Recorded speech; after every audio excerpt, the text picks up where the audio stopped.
Yes.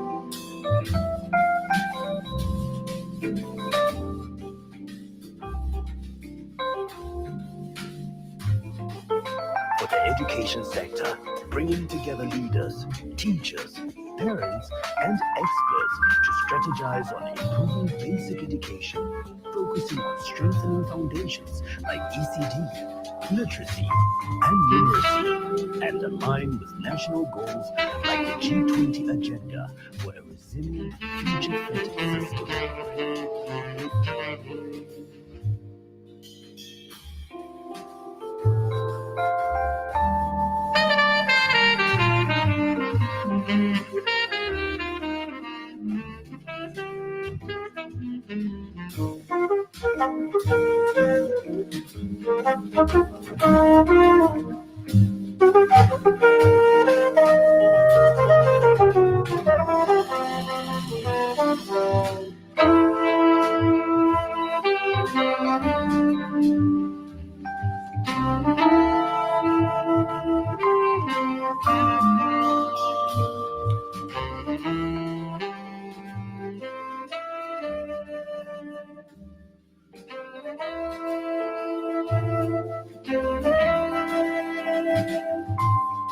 Two.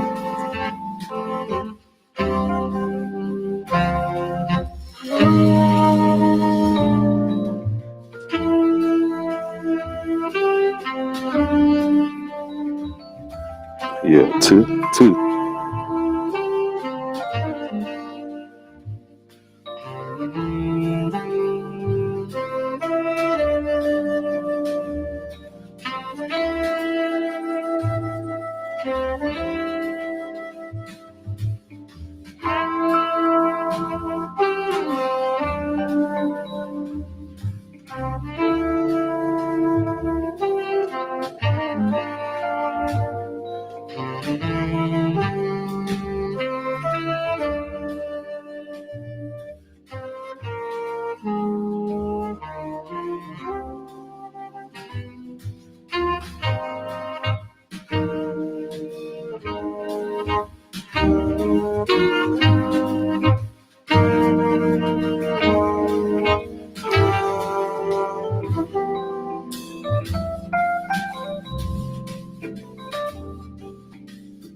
For the education sector, bringing together leaders, teachers, parents, and experts to strategize on improving basic education, focusing on strengthening foundations like ECD, literacy, and numeracy, and align with national goals like the G20 agenda for a resilient, future-fit system.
For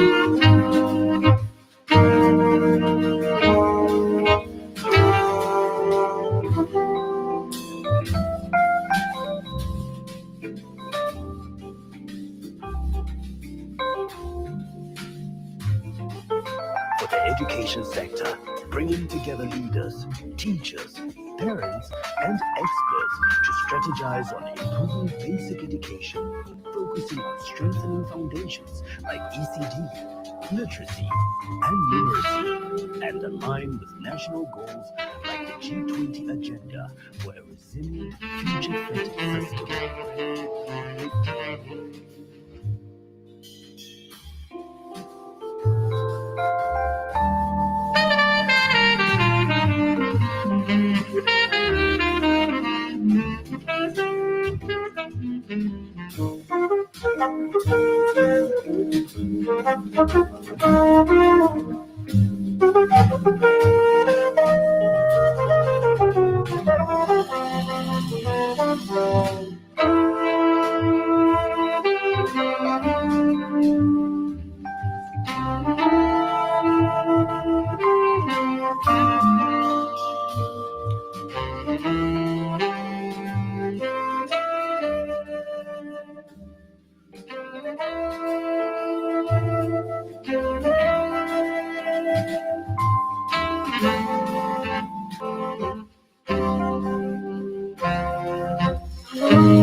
For the education sector, bringing together leaders, teachers, parents, and experts to strategize on improving basic education, focusing on strengthening foundations like ECD, literacy, and numeracy, and align with national goals like the G20 agenda for a resilient, future-fit system.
the education sector, bringing together leaders, teachers, parents, and experts to strategize on improving basic education, focusing on strengthening foundations like ECD, literacy, and numeracy, and align with national goals like the G20 agenda for a resilient, future-fit system.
For the education sector, bringing together leaders, teachers, parents, and experts to strategize on improving basic education, focusing on strengthening foundations like ECD, literacy, and numeracy, and align with national goals like the G20 agenda for a resilient, future-fit system.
bringing together leaders, teachers, parents, and experts to strategize on improving basic education, focusing on strengthening foundations like ECD, literacy, and numeracy, and align with national goals like the G20 agenda for a resilient, future-fit system.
Goeiemorgen.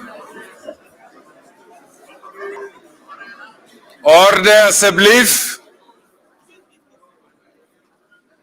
Goeiemorgen, hoe gaan dit vanmorgen? Baie dankie.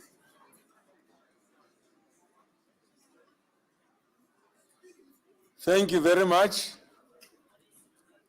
I wanted to continue with Afrikaans, but I see many of you looking at me with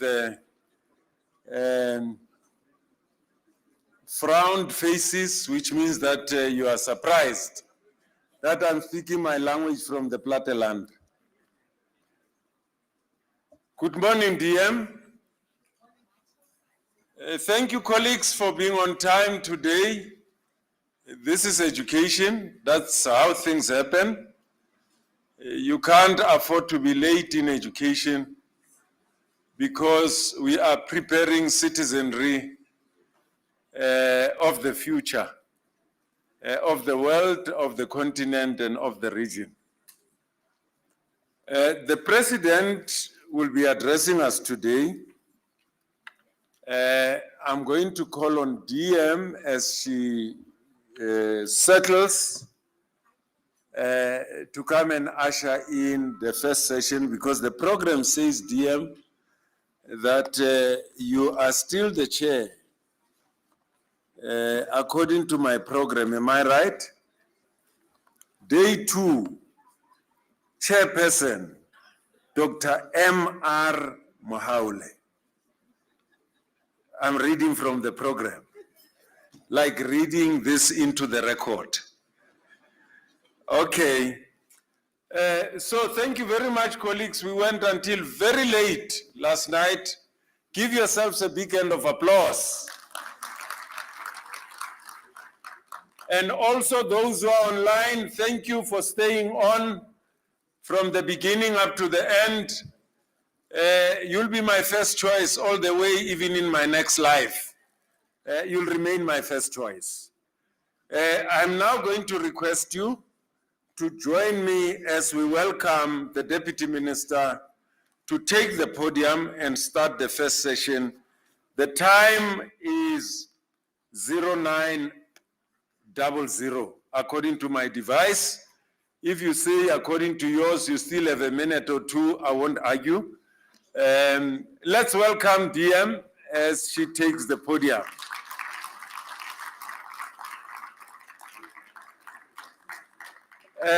Your applause is very reluctant.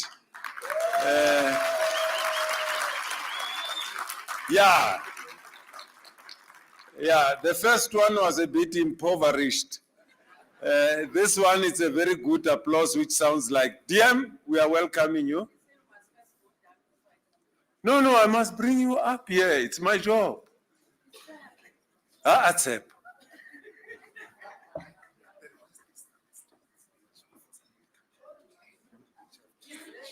Okay. Oh yeah. The paparazzi want to take a picture of the stage.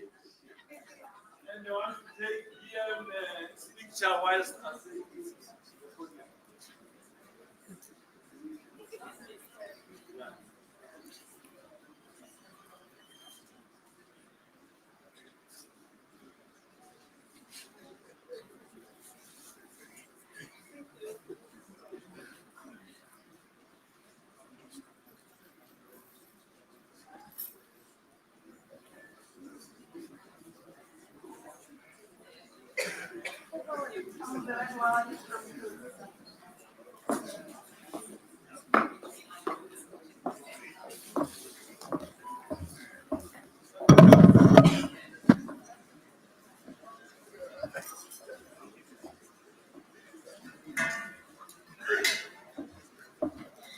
Thank you so much, DG. Greetings to you.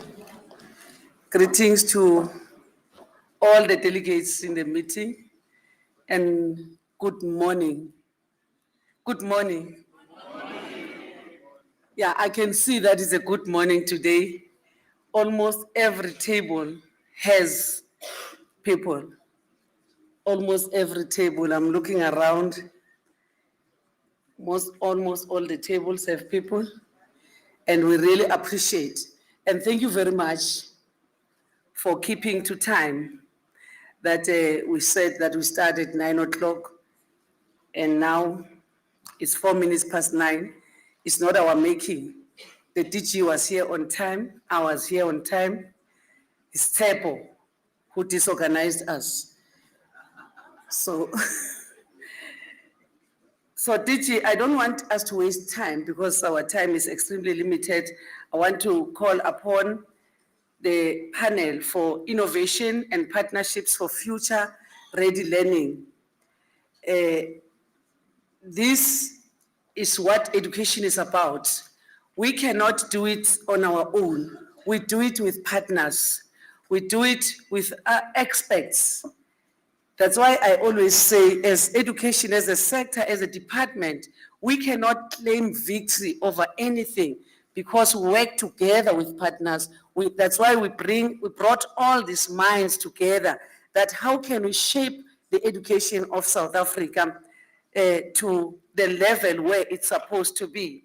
So I don't want to waste time. I want to call upon the facilitator of the panel discussion now that must go up until 5 to 10, not 10 o'clock, until 5 to 10. And I want to call Miss Kay Diamond to come on the stage. He will then invite all the panelists. Ms. Diamond, our time is extremely limited today. Yeah, you have 60 minutes. I must take my coffee down. Zubeda, take my coffee down.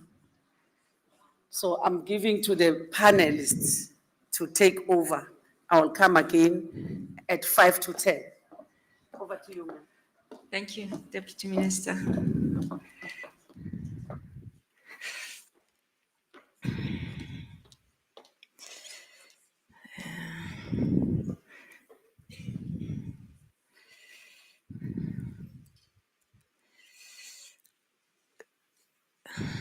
Good morning to the Minister, the Deputy Minister, the DG, MECs, Senior Managers at the DBE, colleagues, partners, and guests.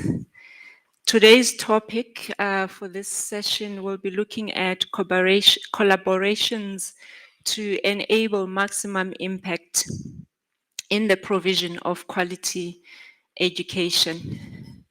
I am going to be joined by panelists, but I will introduce them once I've just done a summary of what we will be focusing on. So we will focus on a question that has challenged education for a long time. And that question is, how do we work together in ways that lead to real and lasting improvement for education? Lasting change doesn't come from short-term projects or isolated efforts. It comes from steady planning, shared responsibility, and working together over time. And this we have learned and we have proved. So one example is the National Education Collaboration Approach, also known as the NCT, which supports provinces to develop multi-year improvement plans for 2025 up to 2030. The plans link long-term goals, the national priorities, and annual plans, which is their APPs, and we ground this in educational theory and tested practice. So this is currently being piloted in the Northern Cape.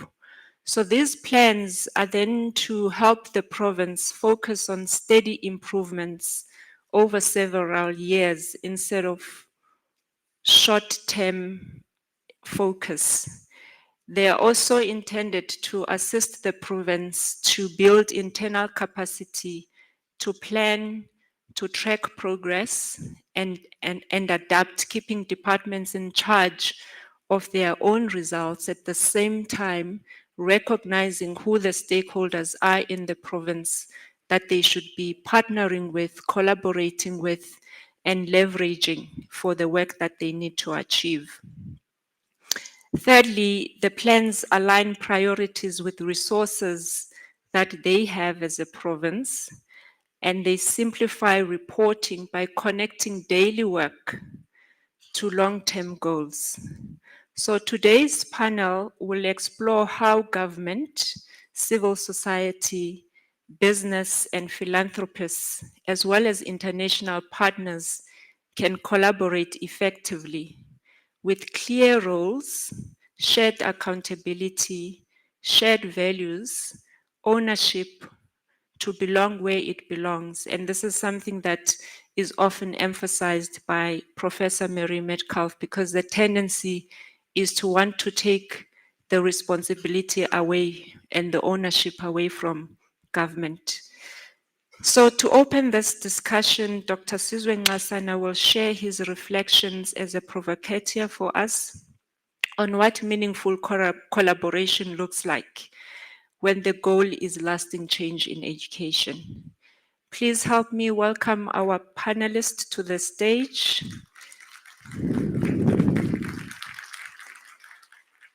Dr. Sizwe Nxasana is the founder of the Sifiso Learning Group.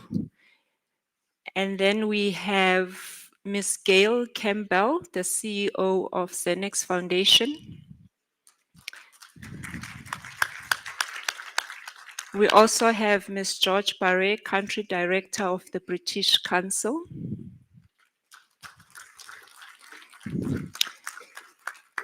And then we have Mr. Twene Rampele, the Group Executive of the Development Bank of Southern Africa.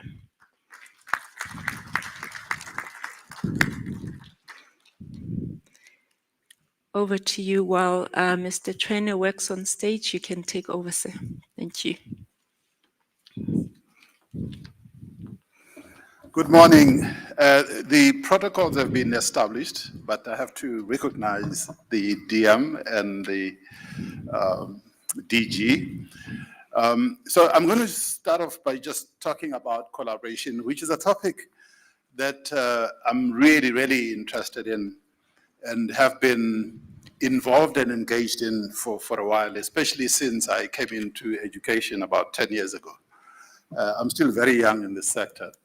So, just looking at collaboration, we have one thing that we have in South Africa, and we can be proud of, is that we have many, many different collaborative structures. I happen to now look at this issue in the context of what other countries are doing and where they are. However, we must accept that we can improve how we think about collaboration because we still have a lot of hit and misses just in terms of how we think about collaboration. There are a lot of things that work. We have to accept that and actually celebrate that. But we must also concede that there are a couple of things that can be improved in terms of how collaboration in the country works. So, I mean, we're all sitting here at this Lekgotla.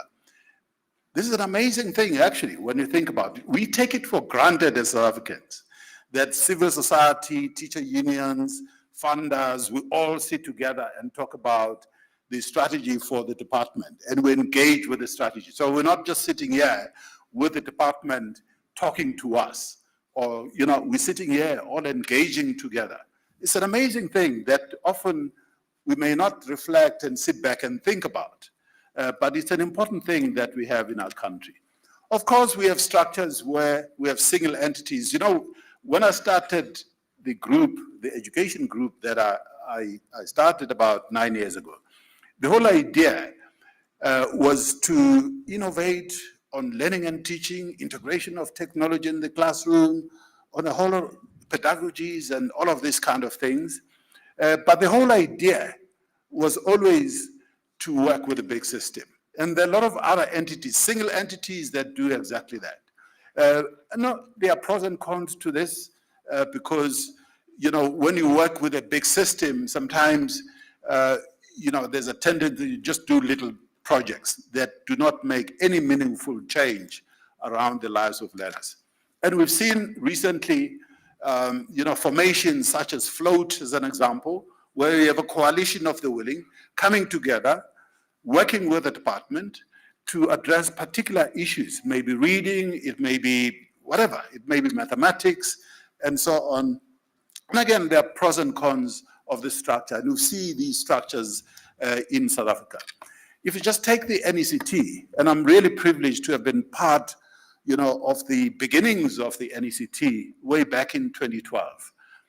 It's one of really unique structures that we have in the world, where you have teacher unions, you have civil society, you have organized business working together to support government. So it's a really unique structure, and it's something that I think in the country we need to celebrate. There are a lot of countries, I remember, you know, just sitting in forums of the AU where other countries are looking at this structure and saying, how can they get it implemented in their own countries because of its unique nature.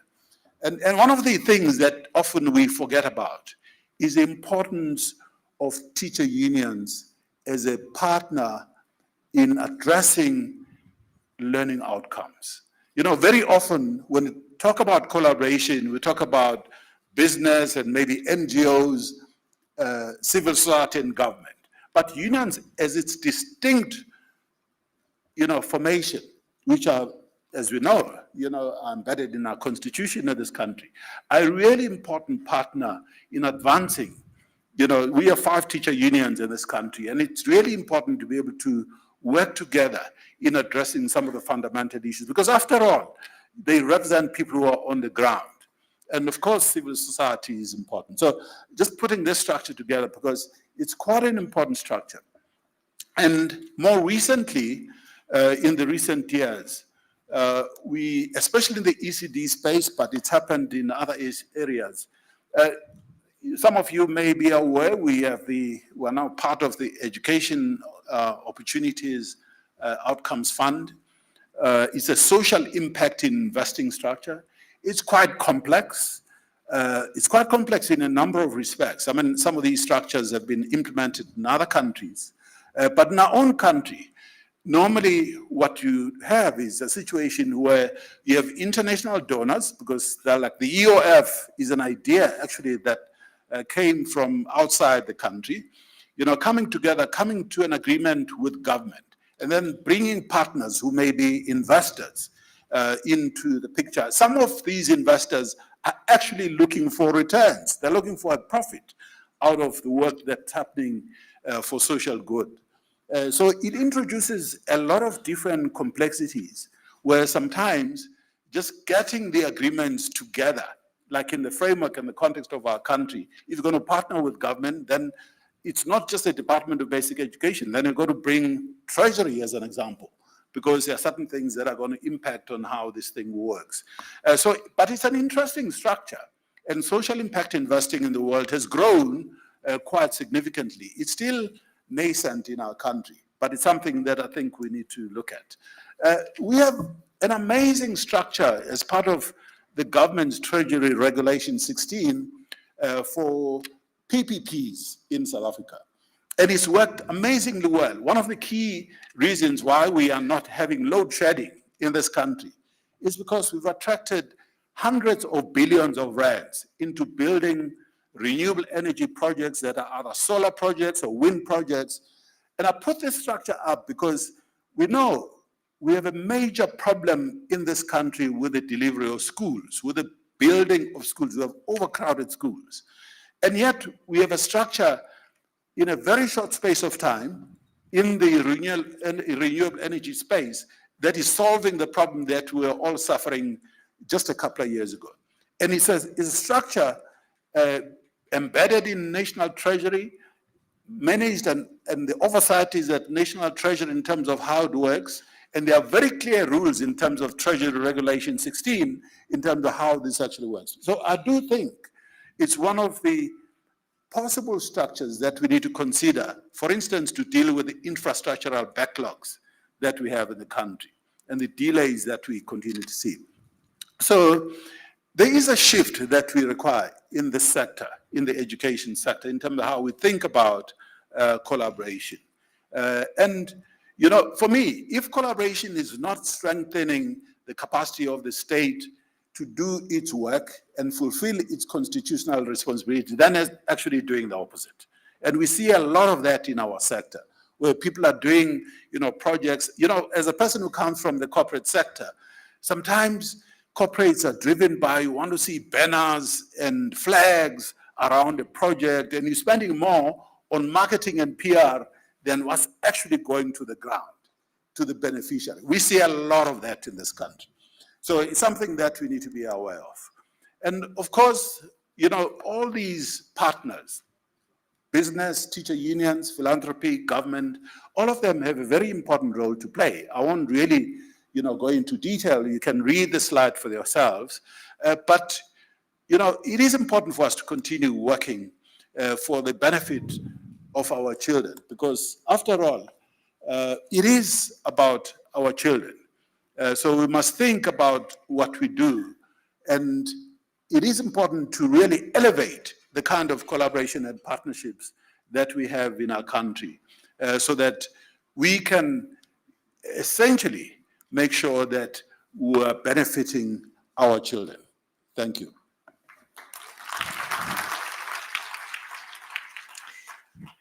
Thank you very much, Dr. Nxasana. We'll come back to your slides. I have a few questions, but let's start with you, Gail.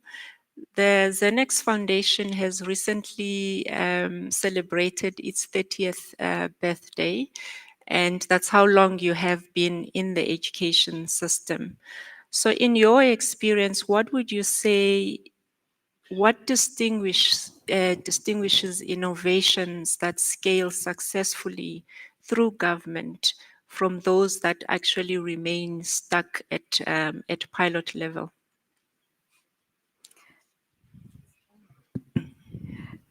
Good morning, and good morning, Deputy Minister, DG, and to all my colleagues in the room. And thank you for the invite. I mean, first, you know, just our understanding of scale, it's about doing more, but our understanding is also that it's embedded within governments. And I think one of the key flaws is thinking about scale at the end. We've got to think about it from the beginning, and we use the term design with scale. And that means working with governments around what we call co-creation. It means working together on delivery. It means thinking about capacity. It means thinking about on budgets and monitoring and building it into performance monitoring systems. I think one of the constraints, and I'm talking from the sector that, you know, of funders, there's often unrealistic expectations about how long education change takes. And one of the constraints is wanting to see change very quickly and wanting to see tangible results very quickly and not realizing that this change takes time, and also not realizing that collaboration is more than the intervention. Collaboration also, the ecosystem needs to be resourced in terms of how do we resource just engaging? How do we resource technical support? Within government? So collaboration, as I say, is more than just funding the intervention. It's about looking more holistically about how we bring the ecosystem together. And thank you for that. And as a follow-up question, what then would you say would be the role of government? What should, on their side, should they send as a signal to partners to make collaboration more strategic and less fragmented? How can they lead from the front in terms of shaping what collaboration should look like with their stakeholders? Yeah, thank you. From my perspective, the openness and willingness to partner has already been established. And the intent is there. And I would say government needs to lead. Government has the mandate for education, and we must see ourselves as partners and support to government. So lead from the front, be very intentional about what the strategic priorities are, and that any potential collaborations need to be driving government priorities. I'm going to talk about having data, because there's many instances where right at the level of the school, we would find more than one intervention. So in a sense, if a government can, from national, from provincial to district, have a data set and a heat map of where the interventions are taking place, so that it can facilitate more coordination and less fragmentation. Thank you, Gail. Let's move on to you, George. With the British Council being an international partner, it's been in South Africa for many years. How do you think international partners can move beyond knowledge exchange to deep system capability building, so that when they leave, their capabilities and the capacity within the system to sustain itself without the partnership? Thank you for the question. If I may say good morning, everybody, and all protocols observed. It's a true honour to be here and on this panel. I want to start off with a caveat saying there is, I think, value in knowledge exchange, but the challenge with that, of course, is that it can be quite limited and niche and only impact on individuals or small collectives. And so we need to find ways to ensure that knowledge reaches wider audiences and is accessible. And I also want to caveat my answer by saying there's an awful lot of innovation in this country and on this continent. So we don't always need to be looking elsewhere, let me say, for solutions. So I think it's also about looking at home and the evidence-based, building on what Gail was saying around the importance of data sets. Our approach in the British Council, I know often we get put into the funder bracket, but actually we're not a funder, we're also a charity, and we work very much through co-creation, collaboration and partnership. We are in your home, so it is not our right to come in here and dictate how things get done. It is about bringing the best of our expertise and knowledge to the table and working collaboratively with government, with other stakeholders in the sector. And when I say government, I mean at all levels as well, as Gail mentioned, to ensure that the solutions that we're coming up with are sustainable, are long-term, that and meet the national objectives of the country and are not driven by what we might call donor or partner priorities. And so that's very much how we've worked. We have an MOU with the Department for Basic Education, very long-standing relationship. And again, to the expectation of time frame, I think another critical thing is about building trust. We need to be able to have difficult conversations because we do come with different objectives sometimes by virtue of working for another government or institution. So by building those trusts in the relationships, then we can have difficult conversations, and we can also be more trusting about sharing the data, sharing our plans, because I think sometimes partners can also end up working in competition, duplicate. Oh, sorry, it's gone off. Is that because my time's up? No. It looks like all our mics are out. Thank you. We're back on. Okay, hello, I'm back, for better or worse. So I think trust is really important. Robust evidence and planning, and so I'm talking about Stephen's unit here within the DBE. It's essential to build that base. So if, as international partners, we're going to go beyond knowledge exchange, we've got to co-create also the evidence base and have shared common measures so that we can really see the change over the long term. We can't be doing short-term projects. So I think these are some of the critical things. Sharing best practice is great, but as I said, there's local innovation. So really supporting and building the capability, not necessarily the capacity. We always, I think, get those two things interchanged. Capability is really important. There's a lot of capability here, and it maybe just needs strengthening, and that could be done through partnership. But it is about long-term programs, not short-termism. It needs to be strong evidence-based and data sets, and about collaboration and co-creation, not imposition. And thank you for that. I think as a follow-up question, so as an international partner, yes, you do bring some of your best practices that you've seen which work in the systems that you have worked in. So how do you balance bringing in those best practices in such a way that we've seen what works?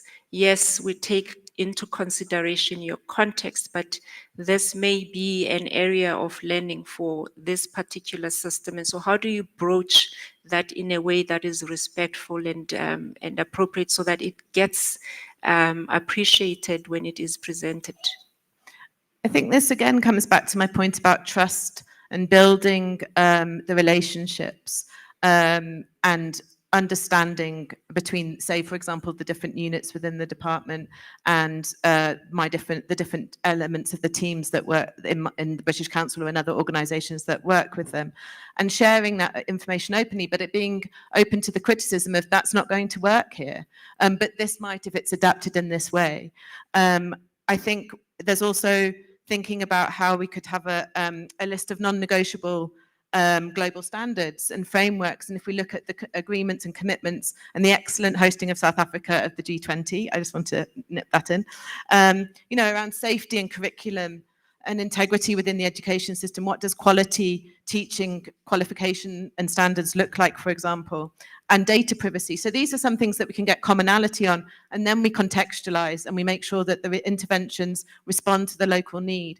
So if I use the very quick example of our Teaching for All program, it's about ensuring inclusivity in the teaching, and that's contextualized. So we're looking at what kinds of different types of inclusivity challenges do different school systems face in different provinces within the country, because even within South Africa, one size will not fit all. We might want standards of certain things, but we need to adapt to the local context, and that's really critical. So I think it's about that. It's about bringing the two together, but it's fundamentally built on trust and a shared understanding of co-creation and collaboration, and not. I know I'm repeating what I said in my last question, but it's not about imposition. And I think that that's where we find the balance, by being able to have open conversations and test things and accept failure and learn from them. Yes, thank you. Let's move on to DBSA. Mr. Rampele, we often know DBSA as one of the funders of infrastructure in the education system. And the question I have for you is, how do you think development finance institutions can better support the education system for better outcomes beyond just infrastructure needs? No, thank you so much, and let me also extend my greetings to the plenary and to my fellow panelists. I think one will depart from a point that says, as a DFI, we recognize that, the fiscus is tight. And also for us is the fact that in order for us to achieve integrated education outcomes, it requires funding.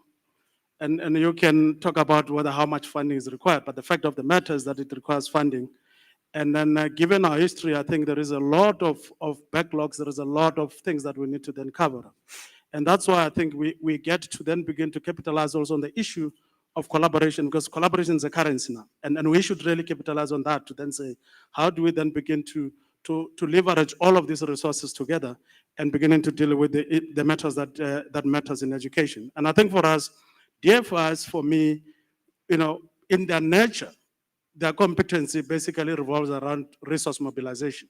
And I think we should then be in a position to then give them that opportunity to then assist in the resource mobilization to fund education in the main. And I think one of the key critical things, and I think Dr. Nxasana has actually looked at it, and I think it's more beginning to elevate the concept of innovative funding solutions that I think it is within the competence of the DFIs to then begin to then say, how do we then begin to use the impact funds, the social impact funds that have been talked about here. And then I think that is one way of beginning to deal with it. But also the other issues to then say, how then does the DFIs, or the DFIs can really play a role in terms of beginning to attract the private sector to come and invest into those initiatives that are particularly very relevant to the system of education. And I think that's where they have the power, and we have the power to persuade the private sector to then come and really, invest in that particular regard. And I think that for us is basically one of the key things that I think the role of the DFIs is very critical, especially looking at the issues of blended financing, to then begin to then say, we will never have enough money particularly, but the little we have, DFIs has got the capacity to then even be in a position to multiply that through various mechanisms. And I think that's where we then should really be in a position to focus on. And I think for me, is the role of the DFI should be that of the resource mobilization to fund education and riding on the collaboration system.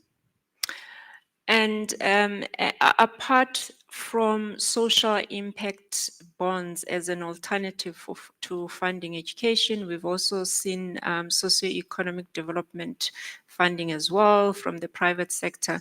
What other models are you aware of that the sector should start to think about and can explore? One of the models, and I think it has also been opined earlier on, is the issue around, dealing with PPPs, which is your public-private partnerships in that particular regard. And the way one will characterize it is to then begin to even not do the traditional ways, but beginning to look at, say, if we have a challenge around building school infrastructure, and when we look at the backlog, it is going to take us another 100 years.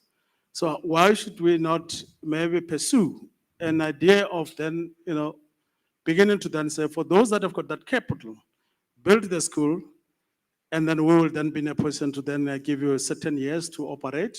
And then from there, we then able to then say, transfer that school back to us. Or government leaves that particular school at that point in time.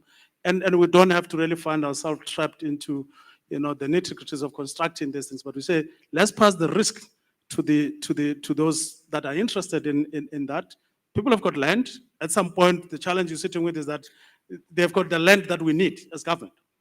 But for you to acquire that land, you'll have to pay $1.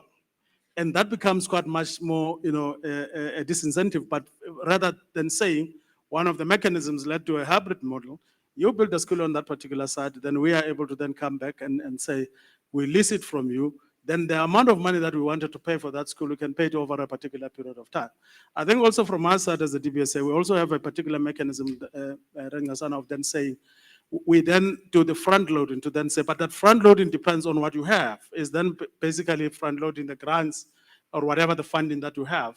And we give it, we do it now, and then we'll pay later in terms of the process. So those are some of the kind of, ideas that I think could really be, deposited in the system to then see how innovative then we can become. Thank you. Let's come back to you, Dr. Nxasana. You gave us a few case studies in your presentation. And I'm curious to hear, in your experience, what sort of partnerships that really work that you've seen internationally or in other business systems that could be adopted in the education system? Yeah, thank you very much for that question. So there are many different models, in the world. We've seen quite a resurgence or an increase, particularly in the Northern Hemisphere, of impact investing. And it's a point that I'll put up here, because when you look at the EOF, the Education Outcomes Fund, and how it works, and in fact, in the higher education space in this country, we're now seeing impact investing. The organizations that have introduced income sharing agreements in South Africa for funding university students, because we all know that the National Student Financial Aid Scheme obviously is stretched because of the fiscal constraints that the country is experiencing. And just from last year to this year, I don't know, I don't have the numbers for this year, but I know for last year, there was just about R1 billion that went into income sharing agreements, and a lot of people don't even know about, right? So they're funding students at higher education institutions and that kind of thing. And one of the things that I think we really have an opportunity to leverage off, and I've said this probably at the last 3 Lekgotlas right here, that one thing that South Africa is not short of is money. Do you know that as of July last year, I mean, this information is reported by the South African Reserve Bank because they have to report it. July 2025, there was 1.8 trillion rand sitting in the banks idle. Sitting idle. 1.8 trillion with a T, not with a B, with a T. That's a lot of money. And essentially, why is that money sitting in the banks? Why are private sector companies, including large companies, not investing? They can't go anywhere in the world. Geopolitical environment is very turbulent. We properly live in a VUCA world, in this volatile, uncertain world. So a lot of companies are sitting with the cash right at our doorstep that they're not deploying. So this is where opportunities for things like, impact investing actually come in, where they can still get a return. They can still protect the investment of their investor or their shareholders and depositors and that kind of thing. And that money is sitting in the country. It's really sitting idle. And imagine how many things we can solve in our country with 1.8 trillion rand. A lot of things. But, very often we have the private sector system that doesn't work and talk to the public system. And, but, having said that though, the slide that I put up for the renewable energy independent power producers is a really good case in point. The country has now attracted almost R1 trillion into independent power production in solar, in wind, and other methods of generating power. So over the last couple of years, we can take those lessons, not just in building schools, infrastructure, in a lot of areas in education, and people are getting a return. There's certainty in the legislation and regulations. You can attract these investors from all over the world. So I think it's a good, really important case study from us to learn from.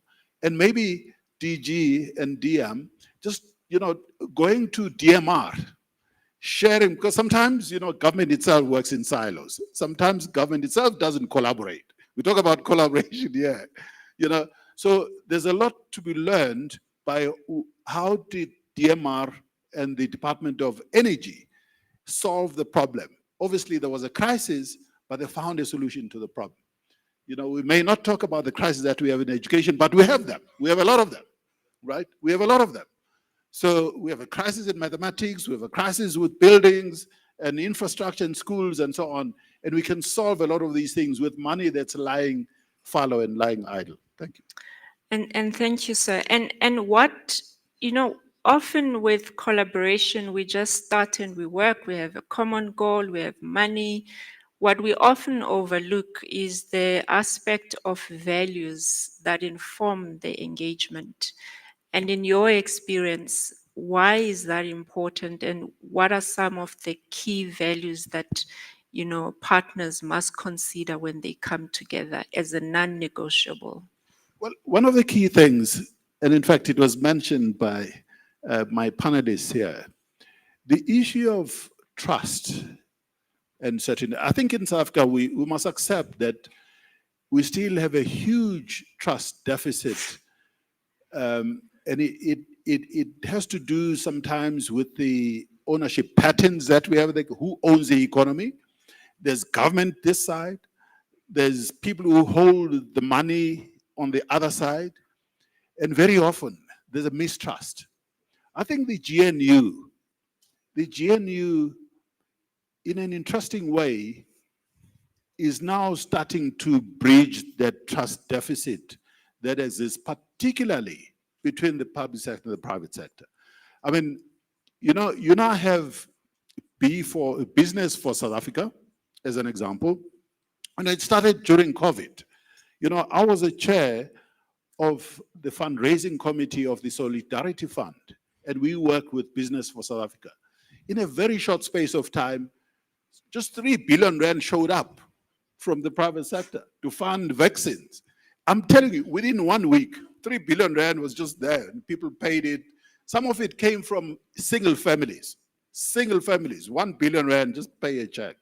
Because it's there, the money is there. So the trust issue is a big one. And I think there's a benefit coming out of just our GNU formation that we can leverage off.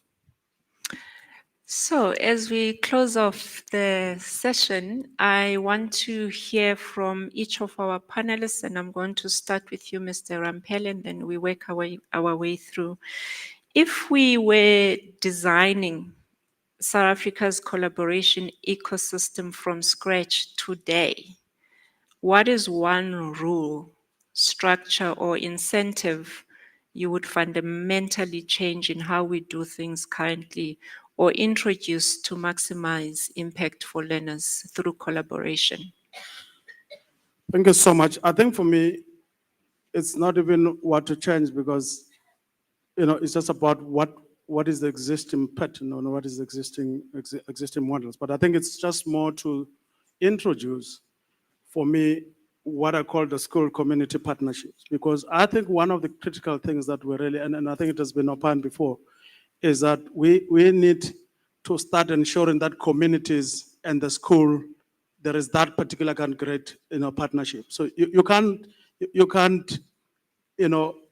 be finding ourselves where the community is basically revolting against the school management or whoever that is there. And we should really go beyond just the SGB. When I'm talking about this, it's just beyond the SGB to then say, it can't be that also community sees what is happening at school, vandalism and all of that, and then we just watch and talk about it. But I think if we could really be strengthening that particular part and introducing that, school community partnership, for me, it will definitely then be something else that will really be very important, because it then begins to attract even the role and begin to locate the role of the civil society, the role of the teacher unions within that particular context. And I think that is, the beginning and the birth of collaboration, or the strengthening of collaboration in that particular respect. Thank you.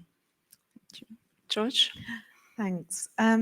So I think central coordination for maximizing learning, not just schooling, so that we're looking at the long-term sustainable outcomes of both teacher development and learner development.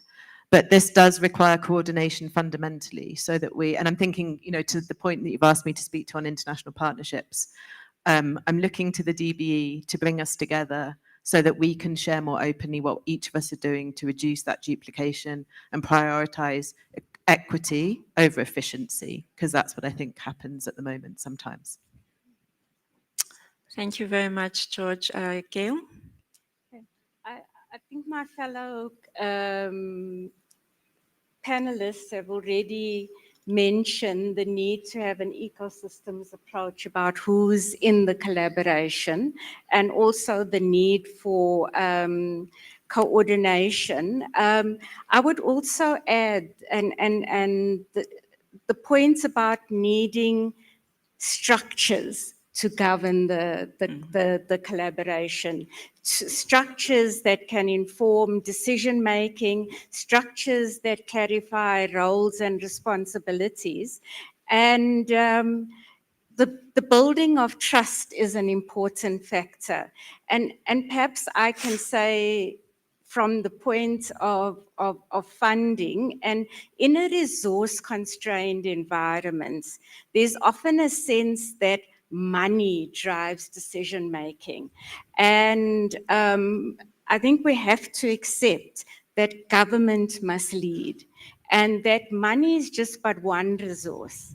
Government is also bringing resources to the table, and that is sometimes co-funding, but also the lived experience and having the strategies and having the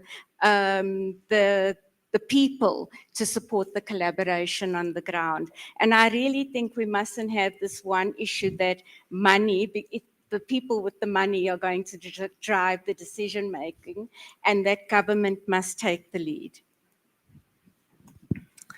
No, I do think, you know, sometimes you have things that you have and you take them for granted, and you don't realize the value of what you have, because sometimes you think the grass is greener on the other side. I think sometimes we have a situation like that in the country.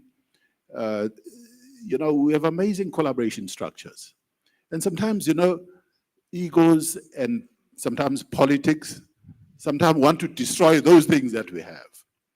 And we see that sometimes, that, you know, people are going to say, take the NECT. A lot of people are like, oh, why is the NECT there? You know, let's destroy it. And I think we need to be careful. We need to be careful, because sometimes we're driven by egos, sometimes by politics and so on. The issue is, to the point that Gail is making, how do we make sure that the governance structures around those things that we have continue to flourish, not for their own sake, but to serve the needs of the country, to serve the needs of our children. Thank you. Thank you very much. Let's give a round and appreciation to our panelists before I summarize the key nuggets. Thank you so much. So what's coming out is that first and foremost, we must understand the priorities of government, and they must be at the center of the collaboration. And secondly, government needs to lead, so the responsibility must still remain with government. Our role is to support. A request for a heat map is another one, so that we can know who is where and how to coordinate appropriately and not duplicate, and so we can work towards efficiencies of the constrained resources that we have. We've heard a lot about alternative funding models that in the education system we can explore, particularly given the constrained fiscus. I thank you very much for your insights. Deputy Minister, if I may, I just one minute to address just one last point. Please feel free to. We would also like this opportunity, and we thank you, the department, for the platform to address a misperception raised yesterday about the work of the NECT. So the NECT's work is externally evaluated where relevant, and those reports are available to anyone who would be interested to review them. The book which was referenced yesterday, this one, by Dr. Nikki Roberts, is a compilation of reflections and lessons from practitioners working on the ground. Some of them are teachers. And the purpose is to draw lessons from what people observe and learn while they are implementing programs in real world settings, which is the classroom. It does not make claims of impact. So this way of sharing lessons is valuable because it draws on insights that go beyond controlled research environments. And it helps us document and share people's observations of what works and why it works, grounded in human experience, because that as well has a place in understanding what works in the education system. And that human experience is specific to contexts in which education happens. So in education, we work with people, and this approach ensures that voices that we wouldn't normally hear from, which are equally important, are heard. And that was the purpose of this book. It's essentially developmental in nature. It's providing an opportunity for emerging practitioners to learn and to grow. And its purpose is clearly articulated in the introduction, and references to the book is therefore entirely out of context when it is used to support continued criticism of the NECT by Dr. Roberts. Furthermore, the NECT does not subscribe to cliques that separate researchers and practitioners within the education sector. Our work is primarily focused on strengthening the implementation of the department's policies and programs. And lastly, it goes without saying, and in the spirit of collaboration and the discussions we've had here, it's important to respect each other's organizations and work, even as we continue to engage robustly and constructively as colleagues. Thank you very much.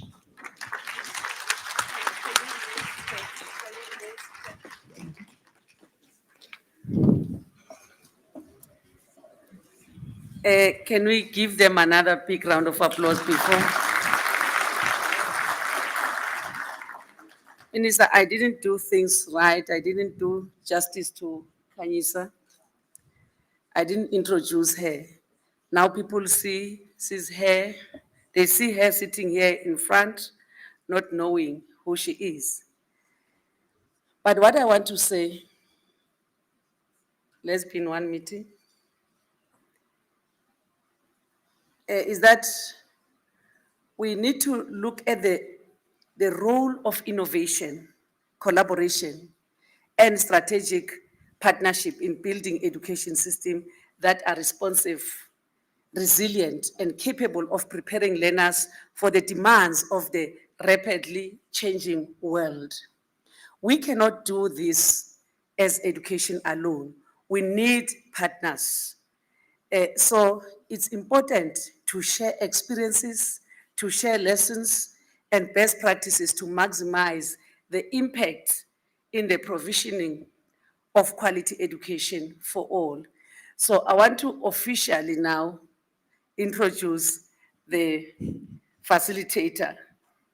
She completed her undergraduate studies at Rhodes University, earning a Bachelor of Social Science. She also holds a master's degree in business administration and a postgraduate diploma in future studies from the University of Stellenbosch Business School. With over 20 years of experience in the development sector, particularly in education, Kanyisa has spent half of her career in various leadership roles. She is currently the division head of systems capacity support and advisory at the National Education Collaboration Trust. So I want the minister to come and honor them with the picture, that this panel will take a picture with the Minister of Basic Education. Can you then now come forward for that picture?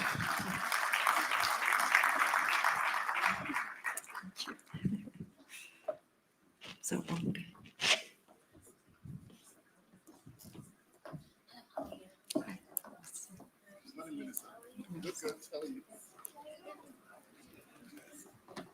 Sorry.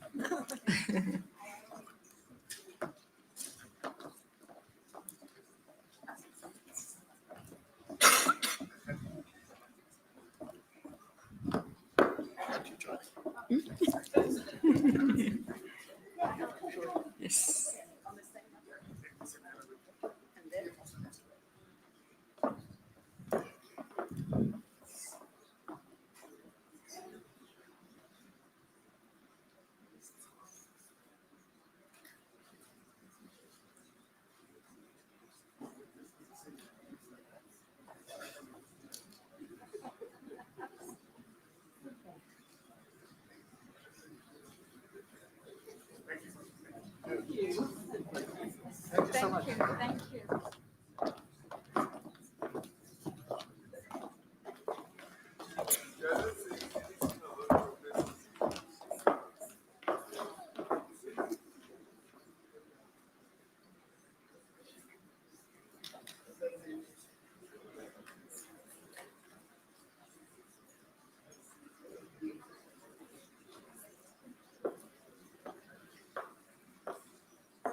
Kanyisa, my apologies accepted. Ne? I did it the right way. Definitely. Thank you so much. Ladies and gentlemen, Minister, welcome and thank you very much for having called this meeting. This is the day 2 of our Lekgotla, Chairperson of our Portfolio Committee, Deputy Minister. Thank you so much, my colleague, for coming. Not everyone that has been invited will just come to the education sector Lekgotla. We really appreciate. Now we are going to take discussions for the presentation that was made. You know me, I look this side, I look this side, I look that side. If there's no hand, I close. I start this side. I'm looking at all the tables, no hand. Where? Oh, one hand here. So I'm looking this side, the middle, one hand there, 2. The numbers that I'm giving you is 1, is 2. There's no hand again here. 3, 4, 5. I know number 4, DG. Where's DG? Minister, our number 4 speaker is retiring this year. So she wants to cough it out because she's not sure if she's going to be invited in the next Lekgotla. So today she wants to pour her heart out so that we are able to implement what she's going to say. Right? No second thoughts. Number 5. Thank you. Number 5, ne? Or 6? 5. Thank you. Number 1. Thank you so much, everyone. My name is Agnes from Region G. I'm representing 250 ECD. It's a pleasure for us to be here, and we are privileged to have you because if we are there at the ground and you are taking decision for us, it's unfair. But today we are grateful to represent them, and we're going to go back to tell them that we are now on the board. We are partnership, not only with the words, but in action. Thank you so much. Thank you.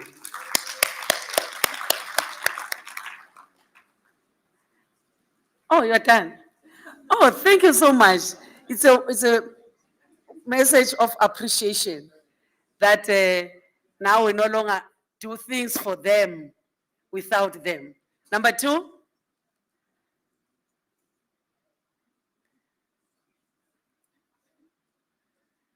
Our second speaker.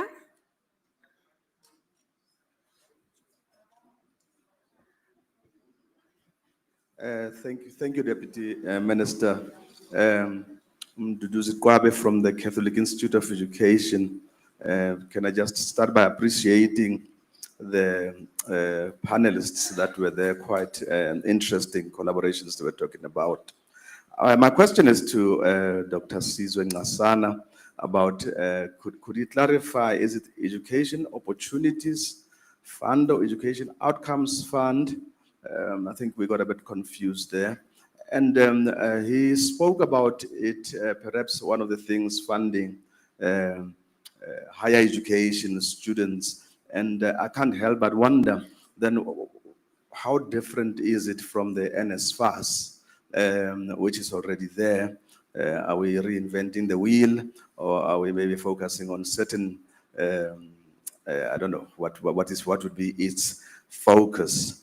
And to the speaker from the British Council, I think the Zenex Foundation was talking about co-creation.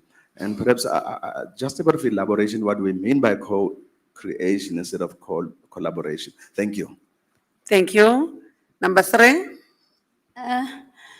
Good morning to everybody, and thank you, Chair, for noticing my hand. My clarity-seeking question goes to Dr. Nxasana also on the 1.8 trillion that's sitting fellow. To ask that, is that because sometimes when you're speaking of such, you're raising hope, and I just need a clarity to say, is it the money we have acquired out of debt? Because really we know that South Africa acquires debt to make sure that they survive. Now that he's speaking of this money sitting fellow that we might use, is he encouraging us to incur more debt? Or is it money that is, really sitting and is qualifying our own money that we can use however? So yeah, that's the clarity that I'm seeking. Is it a debt that is being acquired and stored, or is it South African money? Thank you. Thank you. Number 4. Thank you. Yeah, you pour your heart Madam out. Minister. Huh? Thank you very much. I just want to appreciate the support and the highlighting of labor or teacher unions from the panel. And we've come a long way from being seen as disruptors. So thank you for that. And I'm Hema from NAPTOSA, which is a teachers union.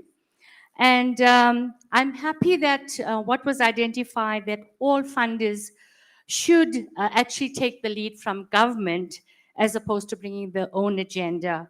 We can't have the McKinsey model where you diagnose and come with your own remediation. And sadly, that does exist in the system currently.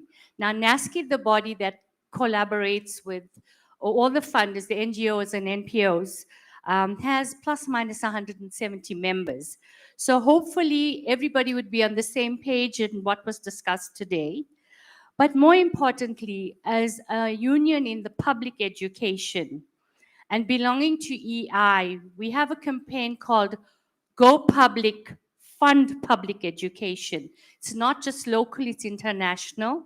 And we're proud to have the president of EI from South Africa. So I think it's important that with the funding that we've just heard of that's available, with the agenda needs to be the priority of the children of this country, supporting the teachers and the education fraternity to deliver quality education.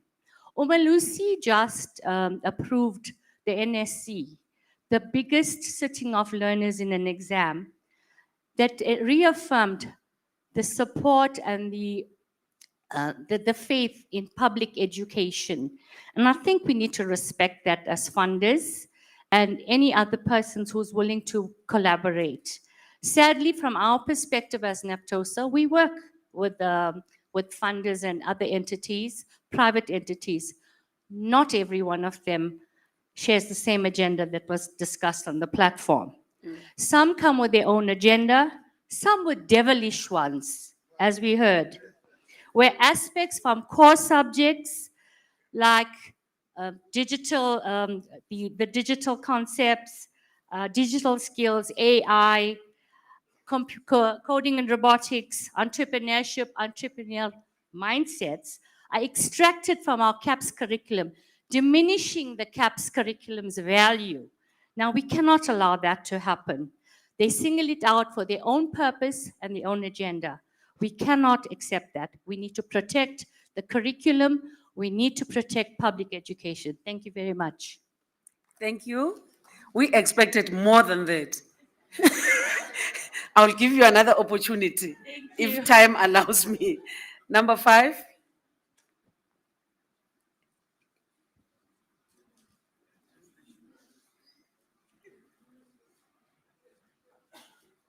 Thank you. Thank you, Minister, for the opportunity, Deputy Minister, for the opportunity.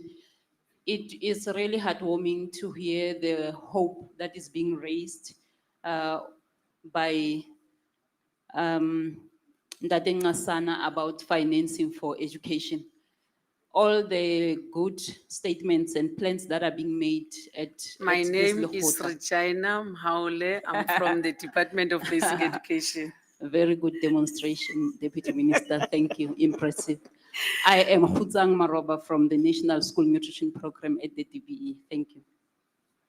So it's heartwarming indeed to listen to Nxasana raising hope, because all the good plans that might be developed are useless without financing. So I was just raising my hand to ask for clarity regarding DME and DFIs. What are these that collaborated for energy? I asked my learned neighbor, Untate Mchida, and he also didn't know. Thank you. Thank you so much. Now I release them from the podium, from the stage. And I will also like those people that are assigned to remove these chairs to do that. We don't want to find ourselves when the president arrives as if we didn't know that we must remove these chairs. Panelists, Kanyisa, you will allocate them how to respond.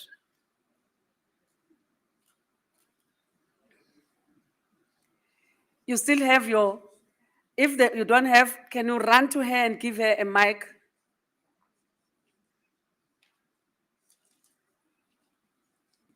Thank you. Dr. Nxasana, can we start with you on the clarity on the Education Outcomes Fund? Well, thanks very much, Kanyisa. You've just clarified it. You know, I was doing my slides at 3 o'clock this morning, so this shows I'm human, right? So I don't know where opportunity came in the EOF. So it is the Education Outcomes Fund, right? And the second question on the 1.8 trillion rand. So the South African Reserve Bank reports numbers.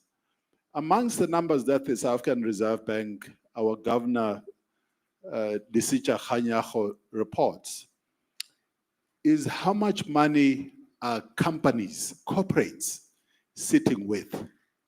So that 1.8 trillion rand is cash, hard cash, that the corporates in South Africa have deposited with all the banks in the country, right? So that is very distinct and separate from the money that's collected by SARS, which ends up in the National Revenue Fund, which is used by our government to pay the debt that they have. So these are two different things. So whilst the country sits in a situation where our debt to GDP is as high as it is, that is the state debt. That is the amount that our government owes local as well as international people who have lent or borrowed our country, our government money. So the 1.8 trillion rand, a lot of the companies, if you just take their balance sheets, they will have cash in their balance sheet just sitting there. So that's the cash that I'm talking about. And to access that cash, you have to show something. Obviously, you know, companies are not there to lose money for their shareholders. They're there to bring returns to their shareholders. But it's been proven, and I'm going to come to the question now, on, you know, the PPPs, the independent power producers. So what happens with the independent power producers, in very simple terms, is that, for starters, the National Treasury established legislation and regulations which protect the interest of investors to invest. In this particular case, I was talking about independent power producers, but the country has had other IPPs in terms of Treasury Regulation 16. If you go to Inkosi Albert Luthuli Hospital in Durban, it's a PPP structured in terms of the Treasury regulations. So you have a government hospital that is run and operated by the private sector. So that's an example. Another example. So that's how it works. So when we talk about the Department of Energy or DMRE, those are the primary departments, obviously, that have a responsibility for power. But because there are issues in terms of the capacity of ESCOM to build more power stations. You know, we now have many. We're now in round 7. So there've been 7 rounds of investments that have come from this country as well as outside the country to build solar plants, to build, you know, the wind farms that you see in the Eastern Cape and elsewhere.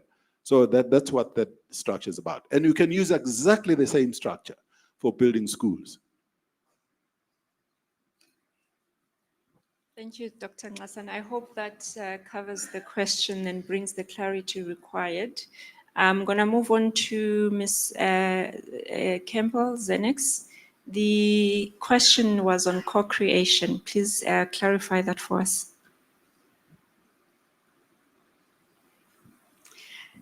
Thank you. I think it's good that we can clarify what this means. The question on the panel was, how can we ensure that these collaborations are scaled and embedded in governments? And for me, I was thinking one of the critical ingredients is co-creation right at the beginning. So I'll use a practical example of our work in Floats. We are a group of funders who wanted to support government's priority around improving foundational literacy and numeracy. And we sat in many, many meetings with the 3 provinces we're working in to co-create what the intervention would look like. We discussed, we debated, we disagreed, we agreed, we compromised, but what came out is an intervention that government could own and that as partners we could support. So that's the concept of co-creation right at the beginning, rather than funders coming in and saying, yeah, we've got an intervention that we'd like you to adopt. Thank you. And often co-creation, when it's done with government in the room, it takes into consideration governmental systems and structures and how that work should fit into that. And ultimately, if you do it that way, when it's time to scale it to the rest of the schools, it's a lot easier because it gets embedded. We had a question on the British Council. I'm not sure where George is sitting. You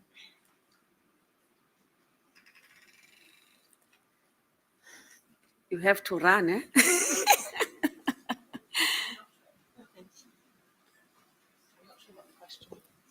Because it was on co-creation. Was it also about the co-creation? It was the gentleman over here that asked the question. I think I just reinforce what Gail said, really.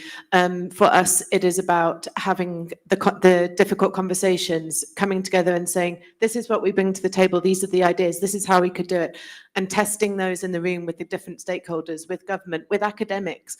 If we think about pre and in-service, we need to be thinking about the different stakeholders that are critical to come to the party. And that's not just at the national level, that must work at the provincial, and as Gail also said earlier, at the district level. So it's deeper than a collaboration. We can have an MOU and say we're committed to the same objectives, but it's what we do on the ground and how we co-create that and deliver it and implement it for impact that delivers real change for people, for young learners, and we do it to meet the national objectives. And as Gail said, something that we can support as partners, but that we're firmly bought into. Thank you very much. I think that's it, Deputy Minister. The rest were comments. Thank you so much. Thank you. And we've accepted the comments. It all starts with numeracy and literacy. If our learners are not good at numeracy at a very early stages, they cannot do it. They cannot do better in mathematics as they go up the ladder.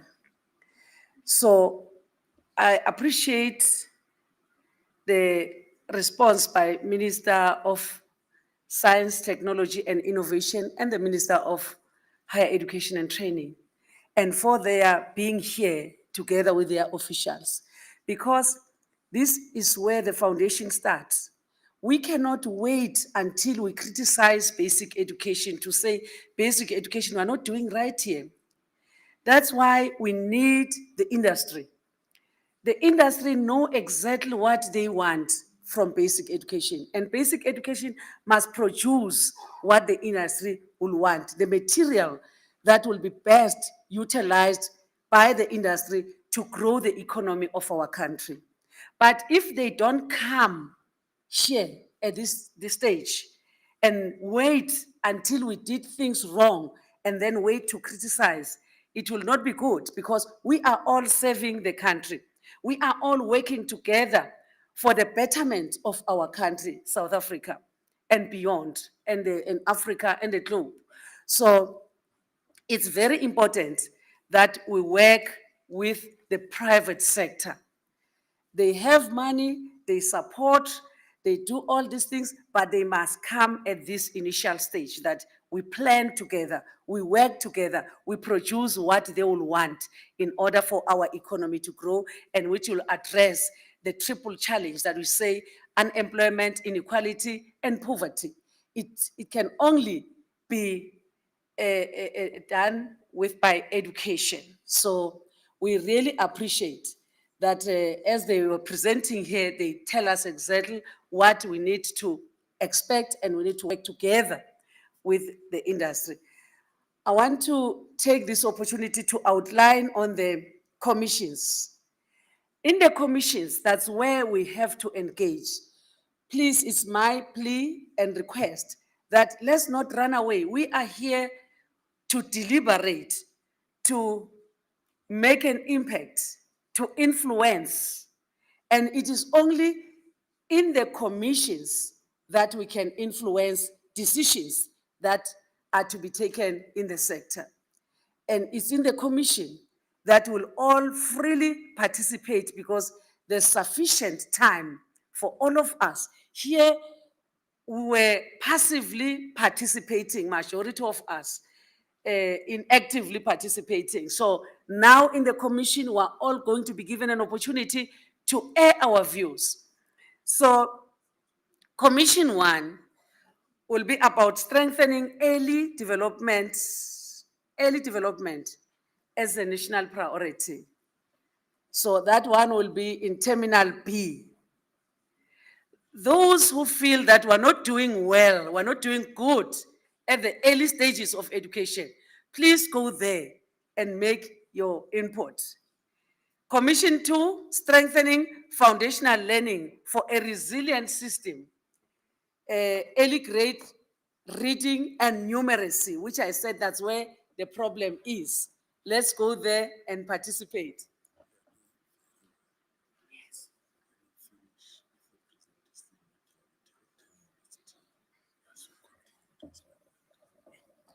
So I'm saying Commission 2, strengthening foundational learning for a resilient system, early grade reading and numeracy.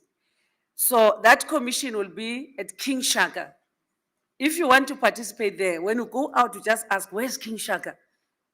All these places, the breakaway rooms are highlighted in green. So Commission 3, assessment of the current PPN model as its systemic challenges. We cannot talk about addressing the PPN and not contribute. When we look at the ratio, we say 1:35, 1:32, but it does not address the diversification of education. Dr. Rakomets, you know that in the previous years, we had about 40 subjects, 50 subjects. This year, we had how many? Almost 60. And it tells that the education system is we're diversifying it. So we are adding things that are talking to the changing world, but it must also talk to the PPN. We cannot have the same number of teachers, yet you diversify in terms of the curriculum and expect the same results. It just cannot be like that. That one will be in the Cape Town International, the PPN model and its systemic challenges. Commission 4, learning for an unknown future. Learning for an Unknown Future is in Heathrow. The commission room is Heathrow. And please, we don't want to find people congested in one commission, yet other commissions are starving. We want all those inputs to come. Commission 5, learning environments that nurture inclusion, resilience, safety, and belonging. That one will be in Barcelona. Learning environments that nurture inclusion, resilience, safety, and belonging. Barcelona. Commission 6, strengthening continuity and coherence in mother tongue-based bilingual education. Want all aspects of mother tongue to be in that commission. It is at OR Tambo where the plenary is, here. I know some people will be lazy to walk and remain here. That's why you find that the commission that is in the main plenary has more people than other commissions because we are lazy to walk. Let's walk, because as we are walking, we are exercising. So, day 3, we are all, when we stand here, want to see all of you here. But please, what has been defeated in the commission, don't bring it in the plenary. Yeah, some people have a tendency that when they convince you otherwise in a commission, then they want to come and bring it here, then you make the plenary to be a commission. The plenary is not going to be a commission, it's going to be a report back where we receive the presentations by individual commissions. So my request is that after the president shall have spoken to all of us, shall have addressed all of us, and which there's what the president is going to say, we take also to our commissions. What the minister has said yesterday, we take to our commissions and we discuss them further, because we are not going to be given an opportunity to ask the minister, to ask the president, what did you mean about this? How do we, are we supposed to do this? So we take them to commissions and present. So immediately after the president has spoken, we are going to break for 15 minutes. The break was supposed to be 30 minutes, but we are going to break for 15 minutes to drink tea and go to the bathroom. Really, we don't need 30 minutes. Do we? Do we need 30 minutes? So the President of the Republic of South Africa is almost closer to arriving into the venue. I want somebody to indicate to me, when you say, I will know that the President is just approaching the door, so that all of us will stand and usher the President in a presidential way to show that this is the first citizen of the Republic of South Africa, and we appreciate him. He is our President. But my request is that let us all go to commissions. Please, let us all engage in the commissions. Let's not just go there for decorating and decoration. Let's go there and participate. So the minister has just gone out to receive our president. Oh, are these people coming late or what? Those who are coming now? Or they are a contingent of the president? Ladies and gentlemen, let's stretch. Let's stretch our feet. Let's stretch. I mean, let us stretch our feet.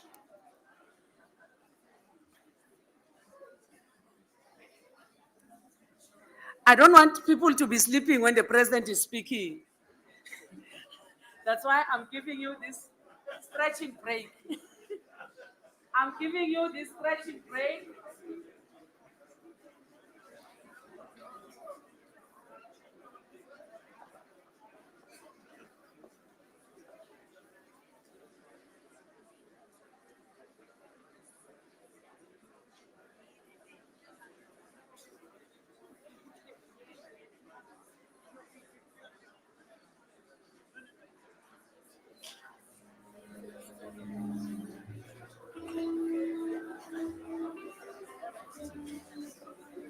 I love the music. I want us to stretch. If we don't stretch like yesterday, we took a long time without stretching. That's why many people were sleeping. I was looking around and see that many people are sleeping because I did not give you an opportunity to stretch your legs. When you deal with adults, they must stretch their legs, they must stretch their feet, they must stretch their body. Those who are not standing up, don't you want to stretch? Are you defying the Deputy Minister? Are you defying this beautiful Deputy Minister?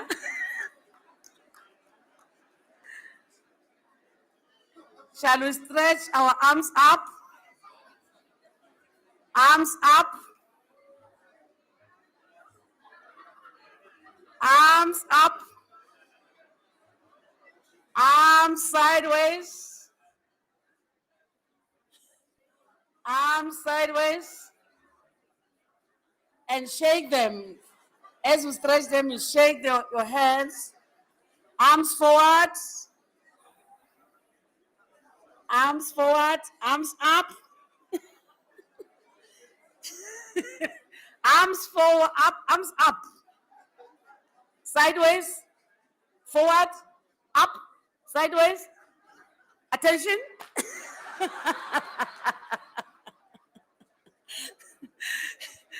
I know. Those were my peers. We did this in 19 back then. But arms to the right, arms to the left, arms to the right and left. Arms to the right, arms to the left, arms to the right and left. Shake your body and turn your arms around and clap. Do you still remember that?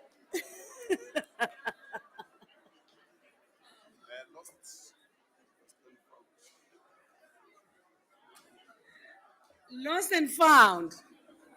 James Medical. James, what is James? Medical aid. Oh, I'm not a member of James. That's why I don't know James. Can we be seated? I'll tell you to stand up again. James Medical Aid. Gender F. The gender of the person who lost his medical aid card. It's a F. I don't know what does the F stand for. The number starts with 7, 2.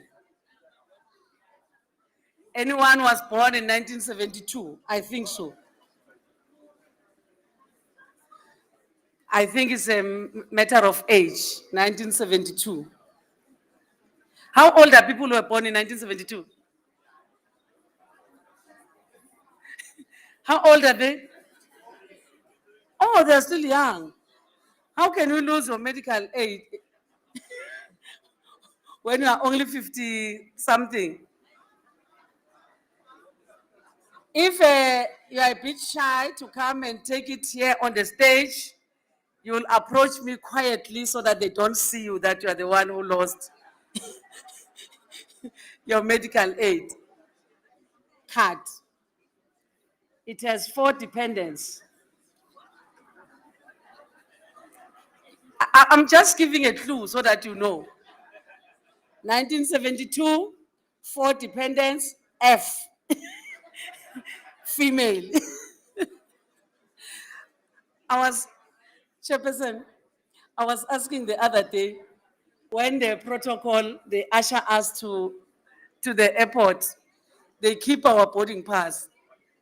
Then one day I asked, why are you keeping my boarding pass? Because I want to know my seat number and all these things. They said, no, you political principals, you lose your boarding pass. When you arrive at the door, they say, where's your boarding pass, ma'am? You search all your bags and your suitcases.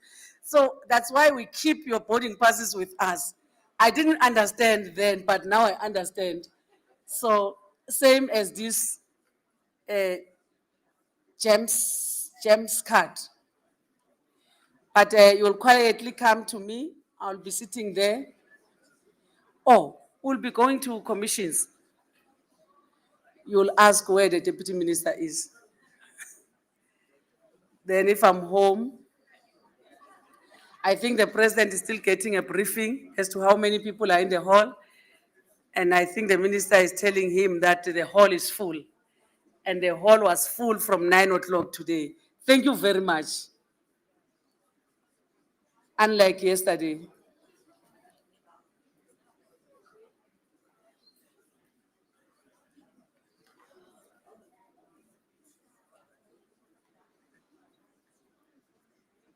Can we get a soft music? Soft music?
For the education sector, bringing together leaders, teachers, parents, and experts to strategize on improving basic education, focusing on strengthening foundations like ECD, literacy, and numeracy, and align with national goals like the G20 agenda for a resilient, future-fit development.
For the education sector, bringing together leaders, teachers, parents, and experts to strategize on improving basic education, focusing on strengthening foundations like ECD, literacy, and numeracy, define the national goals of the G20 agenda for a resilient, future-fit education.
To the education sector, bringing together leaders, teachers, parents, and experts to strategize on improving basic education, focusing on strengthening foundations like ECD, literacy, and numeracy, and define the national goals of the G20 agenda for a resilient, future-fit education.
teachers, parents, and experts to strategize on improving basic education, focusing on strengthening foundations like ICT, literacy, and literacy, and align with national goals like the G20 agenda for a resilient, future-fit education.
For the education sector, bringing together leaders, teachers, parents, and experts to strategize on improving basic education, focusing on strengthening foundations like ECD, literacy, and numeracy, and align with national goals like the G20 agenda for a resilient, future-fit education.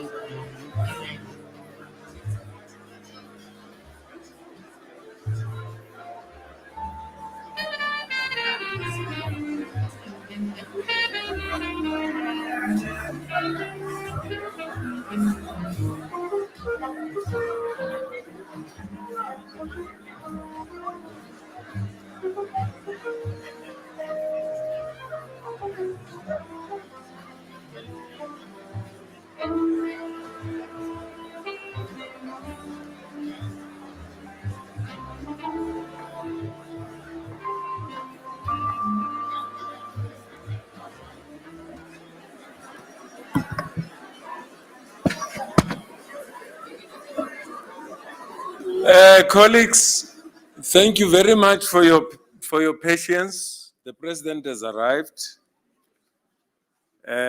He will be entering the room together with the minister, the two deputy ministers, and the chairs of our oversight structures of parliament. He is just getting through from the car and then coming through to plenary. He's not going to the holding room. He's coming straight here. So thank you very much for your patience. Thank you.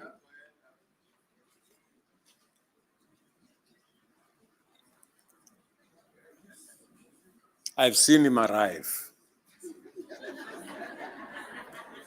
I can assure you.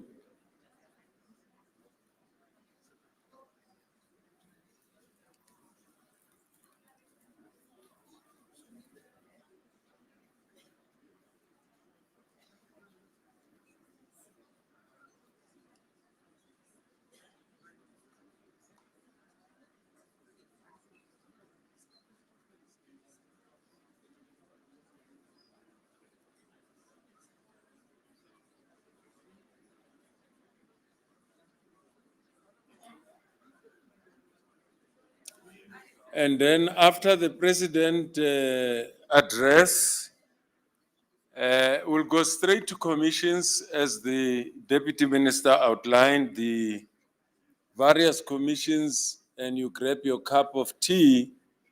We won't have tea time, and then we go straight to commissions.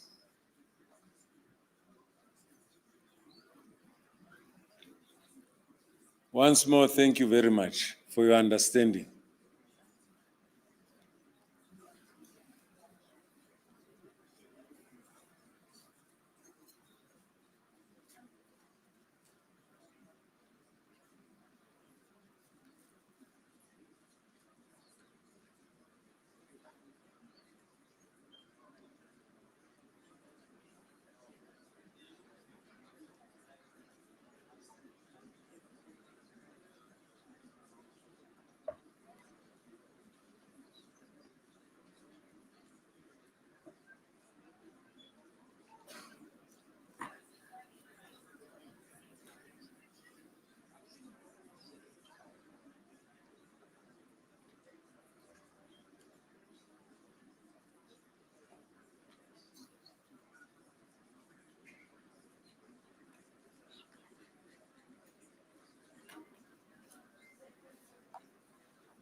I had to run away because I ran out of ideas.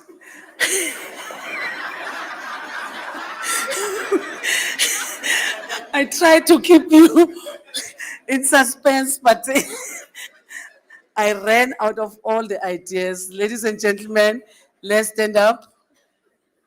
Let us stand up. Now, standing up, all of you, even those who defied earlier on, now we stand up. If you see Magwena coming in, it means the president is coming.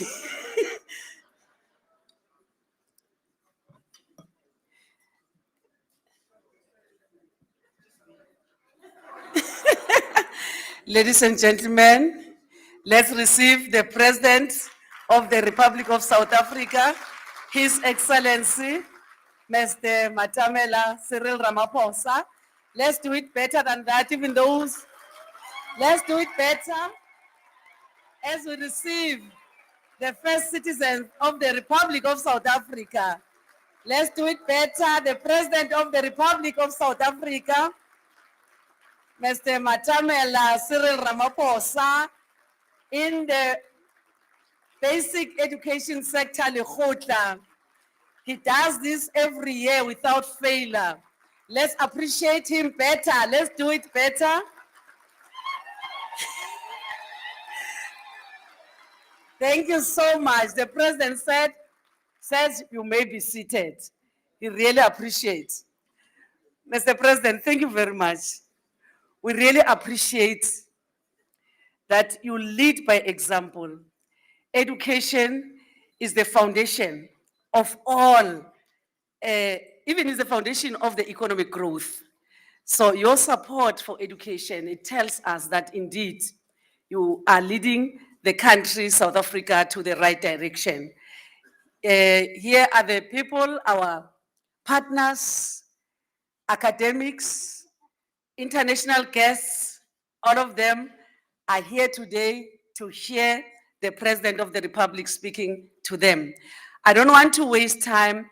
I want to take this opportunity and invite on stage the Minister of Basic Education, Ms. Siviwe Kwahube, to come forward and give us remarks, and then usher the President of the Republic to speak to you. Let's encourage the Minister as she comes forward.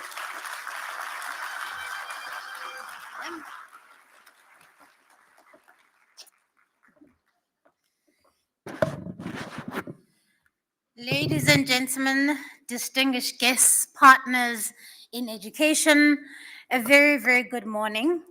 It gives me great pleasure to welcome you to day 2 of the 11th Basic Education Sector Lekgotla under the theme Strengthening Foundations for a Resilient and Future-Ready Education System.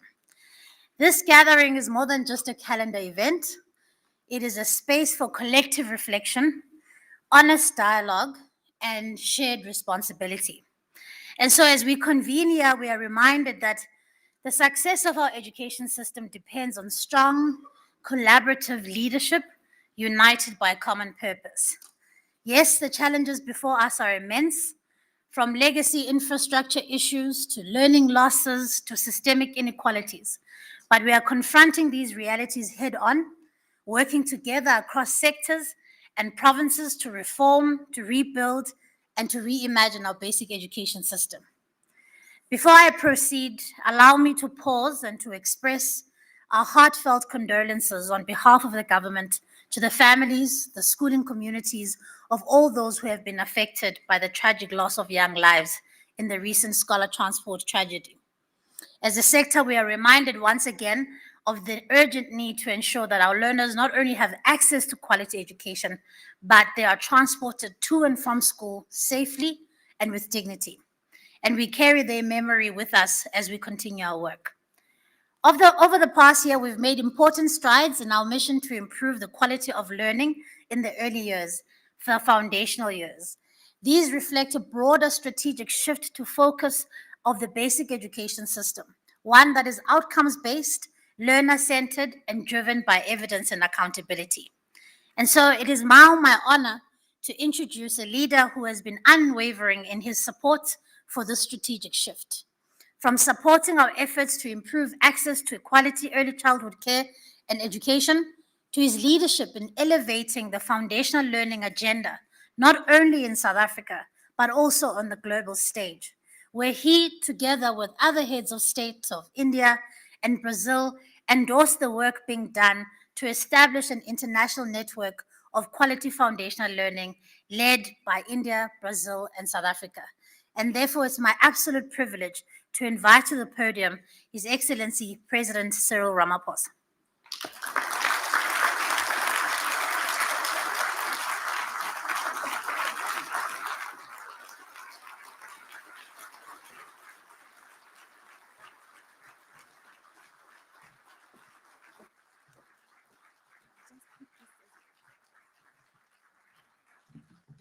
Thank you. Let's be seated, please.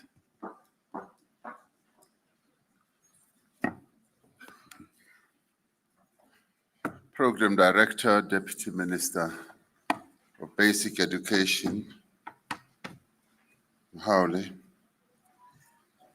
Minister of Basic Education, Ms. Kwahube, Deputy Minister of Higher Education and Training, Mr. Buti Manamela, Deputy Minister of Science and Innovation, Dr. Gina, and Director General of Basic Education, Matanzima Mweli, and Director General of Higher Education and Training, Dr. Sishi, and President of the Education International, Dr. Maluleke, MECs and members of parliament here present, representatives of teacher unions, representatives of SGB associations, and representatives of COSAS, who always tell me that they are in training to run this country. They never miss that point to tell me. Each time I look at some of them, they tell me that, Mr. President, I'm in training to do your job. So I'm watching you closely. Representatives of higher education institutions, education organizations, civil society and business, and ladies and gentlemen, I greet you all this morning. The minister had threatened that in introducing me, she's going to try to be a little bit more poetic and say, I present to you a man who grew up in Soweto, in the dusty streets of Soweto, who wore his school short pants, running to school every morning and so on. And I said, Minister, that'll be a very career-limiting approach. So I'm glad she didn't do that. Now, as we gather here, our nation is consumed by a great deal of sorrow. There are a number of events in the past few days that have given us angst and sorrow. 2 days ago, 12 children lost their lives on their way to school in a most horrific accident. We mourn this loss deeply and extend our condolences to the families, to the teachers and classmates of the children who lost their lives. And we wish those who were injured in the bus, in the crash, a speedy recovery. Children are not meant to be buried by their parents. Parents are the ones who should bury their children. Or children must bury their parents, rather. We cannot accept that young lives are put at risk in such a horrific way as they seek the growth and enrichment that an education should provide them. And we cannot let this tragedy just pass. We must draw a number of lessons, and we also need to act now together to ensure that scholar transport is safe and also is reliable. I do know that you did observe a moment of silence, but I do think that for the sake of those parents who lost these children, I'd like to indulge you once again that we should, in my presence, observe a moment of silence and give honor to these young children and to their families by having a moment of silence.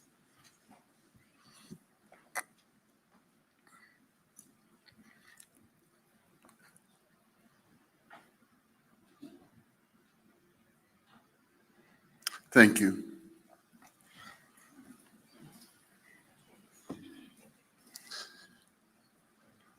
Today, I'm truly honored to once again have this opportunity to be part of the basic education scholar or sector, Lekgotla. Education, as we all know, is the engine of development. Through education, we are able to lift our people out of poverty, and we are also able to overcome inequality. And we have already test-driven this. Where this has happened to good effect, we have seen how those that have embraced education are able to get out of poverty, and the levels of inequality begin to evaporate. The National Development Plan envisages an education system in which all learners are equipped with strong foundational skills in literacy, numeracy, and science. Now, this enables them to succeed in later years of schooling, but also enables them to participate meaningfully in the economy of their country and in society. As a country, our commitment to a resilient and capable education system must begin where it matters most, in the early grades where the foundations for all future learning are laid. I was reading the story of how Alexander the Great was trained to later be a ruler who ruled almost a third of the world. His early education started when he was extremely young. and he was taught by one of the great philosophers in the world, philosopher Aristotle. That equipped him with the knowledge, with the depth of understanding of many, many issues that he had to deal with as the would-be ruler of a third of the world. Strengthening early grade reading and numeracy is a national priority and moral imperative. When children do not learn to read for meaning or work confidently with numbers by the end of the foundation phase, the costs of not having done that is borne by the entire education system, but much worse, it is borne by the nation. Just being able at an early stage to get children to be able to be comfortable with numbers, to understand the application of numbers. I was at Kruger National Park day before yesterday, and I meet young people who I know have gone to schools, and I say, do you know what you manage here? Do you know how many passengers come here? They're managers, they manage the airport. They don't know. How many planes land here that you control at this airport?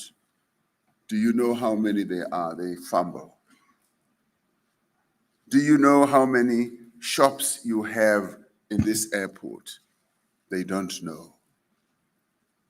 Do you know the population of your own province? Do you know it? They don't know. And lastly, do you know the population of your country? They don't know. Now, the simple message I gave to them is, you are young, you've received a rather good education that has put you where you are. Teach yourself the use of numbers. The numbers must not only be those that you learned at school, but the application thereof, so that it can broaden your understanding with everything. And in the end, I said as I left, you cannot manage what you cannot count. You cannot manage it. So manage your airport properly. And I did say, of course, and I go to many airports in the country, and I did give them an accolade that the Kruger, it's called Kruger National,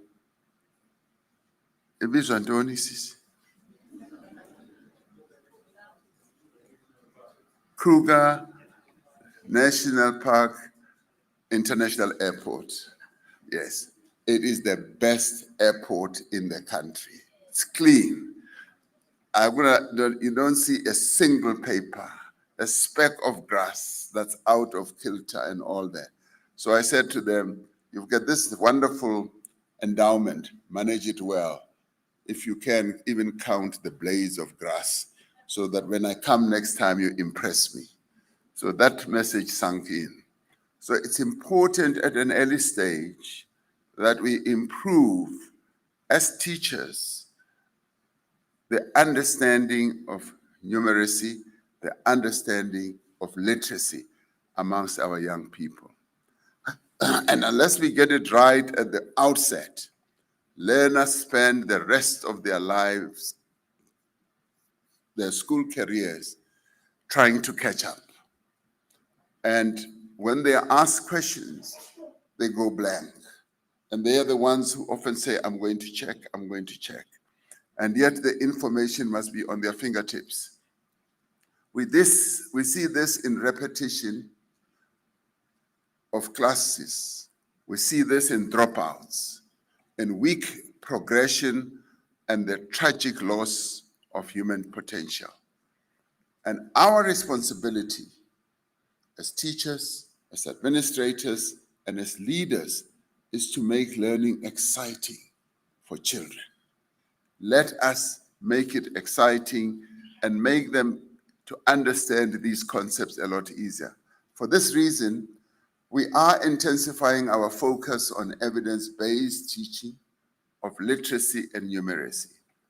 We are working to ensure that every classroom in the country is supported by a coherent curriculum and well-trained teachers, and that every classroom has high quality, age-appropriate, grade-specific, and culturally relevant learning and teaching support materials. By investing in foundational learning, we are building a resilient education system, an education system that can sustain learning, that can adapt to shocks and equip every child with the skills that are needed to thrive in a rapidly changing world. There is much we can learn and achieve through collaboration with other countries. We are delighted to be part of the Heads of State Network on Foundational Learning, which was formed during the recent G20 education meetings, and which also brings together the countries in BRICS like India, Brazil, and South Africa.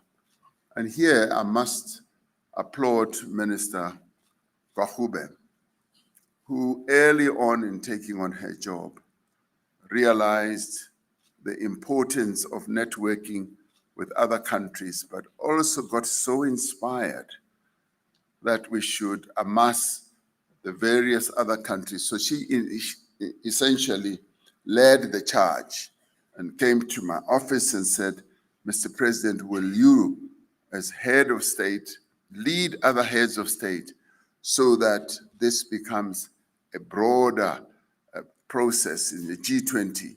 But she also went forward for BRICS as well. So I give her a lot of support each time I see her. I give her a hug. Every morning I see her because she did exactly a good job with that. You can give her an applause. We also stand to benefit immensely from the lessons of our BRICS partners, enabling us to confront shared challenges and advance our common mission to strengthen foundational learning. The National Senior Certificate results of 2025 in many ways reinforce our view that without strong foundations in the early years, inequality re-emerges later in the schooling system. Over the past 30 years, the Department of Basic Education has achieved a remarkable turnaround. 3 decades ago, only around half of learners obtained a matric certificate. Last year, 88% of learners obtained the National Senior Certificate. Even more, now, as she was presenting the results to me, I asked, I said, is this the first time it has happened in the history of South Africa? She said, yes. And I said, is it the very first time since the existence of this country? She said, yes. So, and I said, do you know how long this country has existed? Do you know how long? And yeah, she did her numeracy at school and all that, but this one she didn't get. I said, South Africa has existed for billions of years. Are you aware that for the first time in billions of years, we have achieved this? Then it dawned on her that this is the first time. Now, I may be making it flippant, but the reality is 30 years since the dawn of our democracy, we are touching what I often say is the Holy Grail. But later about that. Even more encouraging is that over the past decade, the education sector has doubled the number of learners qualifying for admission to bachelor studies. Perhaps the most profound achievement of the class of 2025 is what I would always describe as the silent revolution. Over 66% of learners who qualified for admission to bachelor studies came from no-fee schools, poor backgrounds. Now, when I first mentioned it, and I said this is the silent revolution, I often get laughed out of court. But I want to say this is precisely how we undo the legacy of apartheid.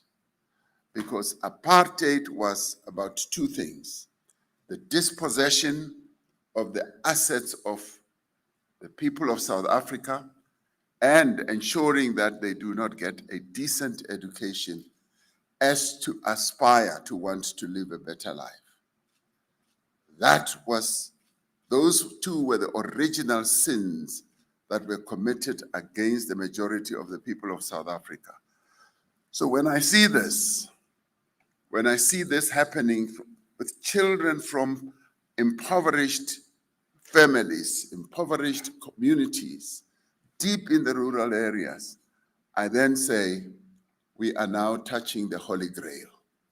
This is the silent revolution that our forebears wanted us to achieve. We are making advances, great advances in our struggle against poverty.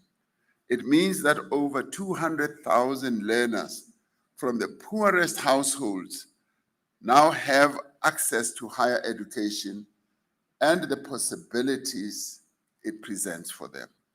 Over 500,000 learners who are social grant recipients attained the National Senior Certificate. Now, of these, 250,000 qualified for admission to bachelor studies. We are encouraged by the fact that 90% of learners with special education needs passed matric and 52% achieved the bachelor passes, both higher than the national average. This is where you applaud. Could I get water? This underscores the importance of sustaining government's commitment to supporting marginalized learners and creating equal opportunities for success.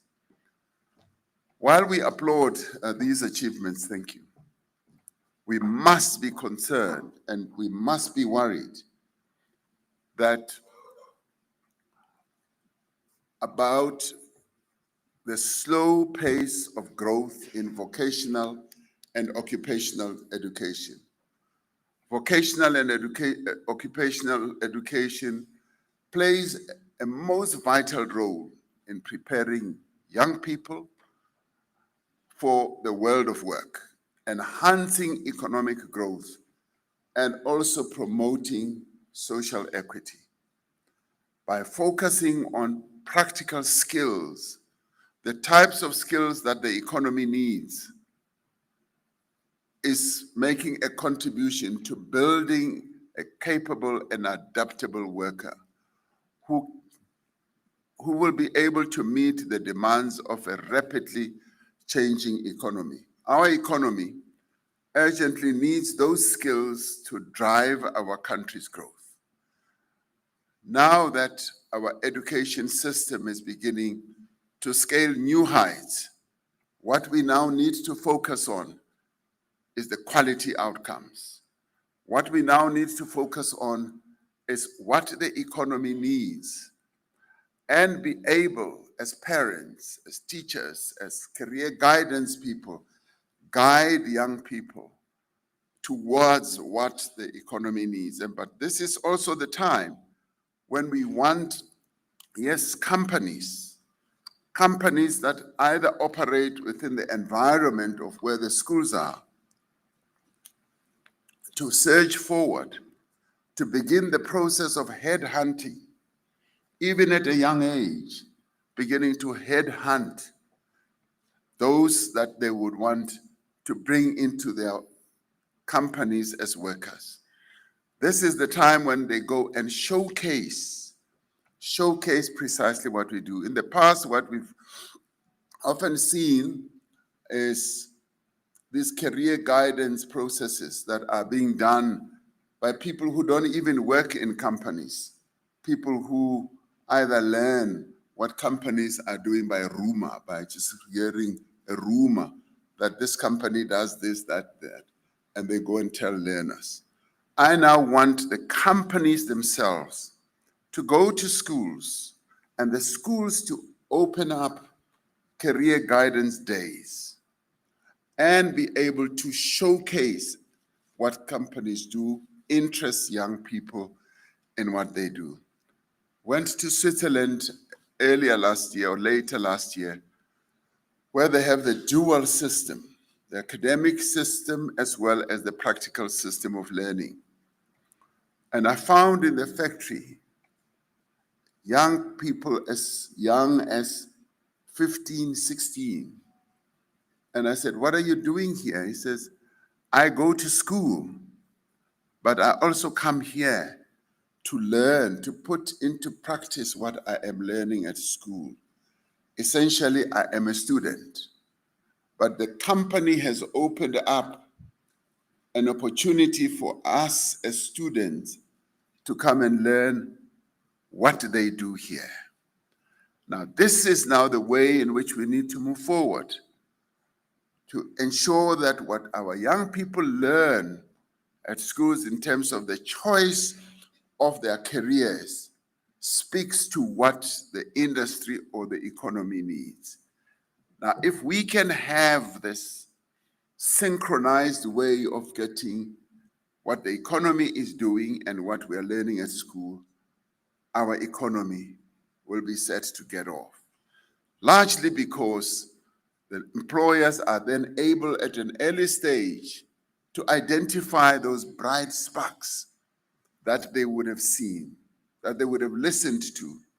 They're able to know that this, we saw one who could become the best engineer, who could become the best water engineer and all at an early age. And I always say, let's remember how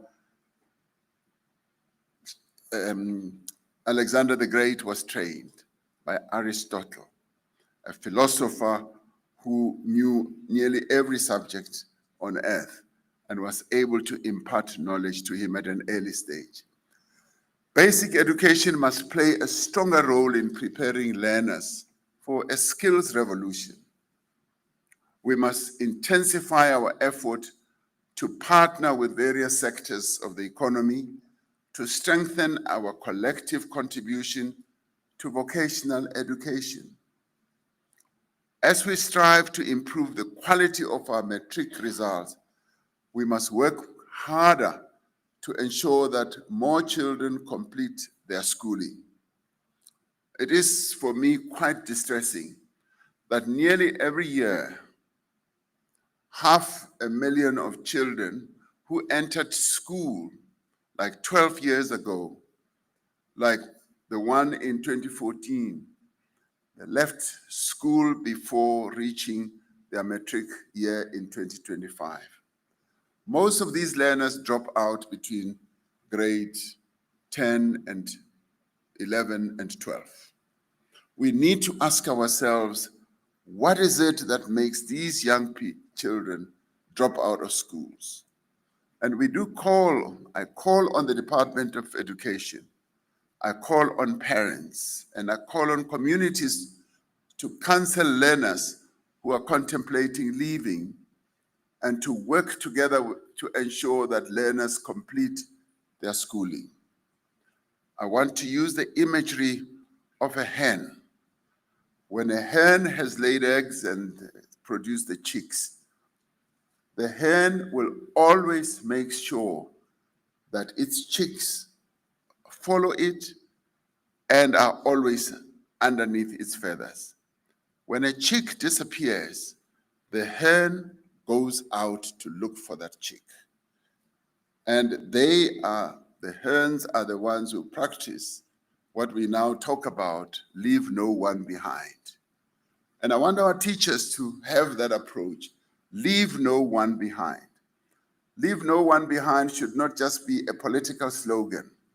It must mean that those that we are responsible for, we should not leave anyone behind. When any one of my cabinet ministers is not present, and when I don't see them for a meeting and another meeting, I call, I say, where are you? Where is this cabinet minister? Because no one must be left behind. So each one of us has a responsibility to make sure that those that we have been given charge for, we look after. Think about the hen. Yes, even think about the lioness. They do exactly the same. We are supposed to be much more advanced. We're given 30 children, 40 children in a class. We must make sure that we have the hen and chick effect. They must be with us. And I stress this because it is concerning. We have, Minister Kwahube tells me, we have about 1 million or 1.2 million young children who register.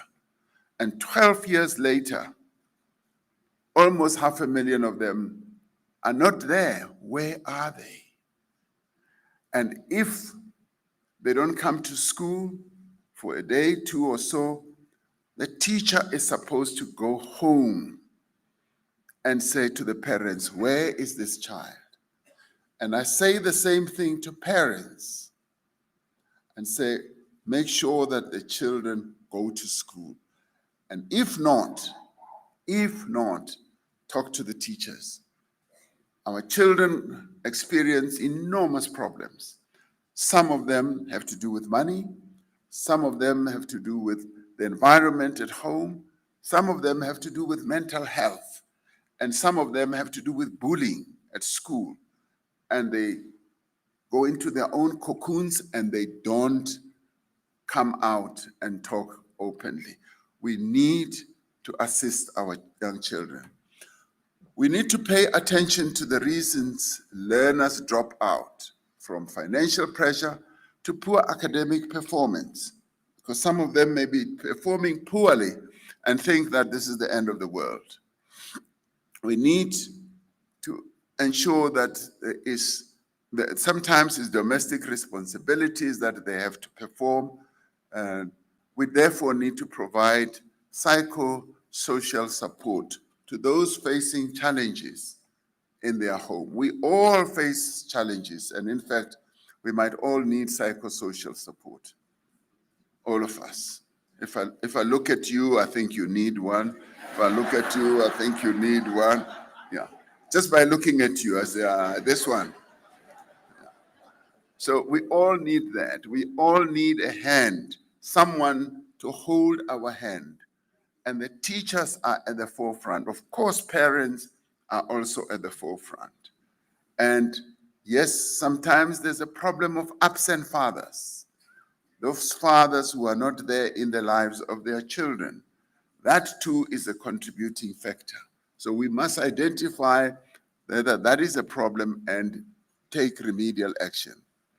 While there is much focus, it's gone dead. Yeah. While there is much focus on matric results, solid foundations in early learning from birth to 9 years is absolutely essential. It provides the foundational knowledge, the skills, attitude required for successful ongoing learning. Is there something wrong here? Okay. So wise guy, come sort it out.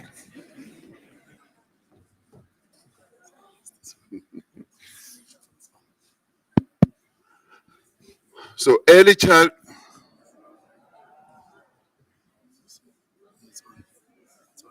You talk.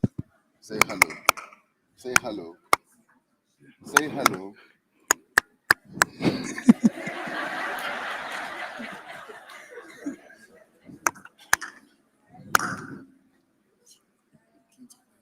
It's okay now. Okay.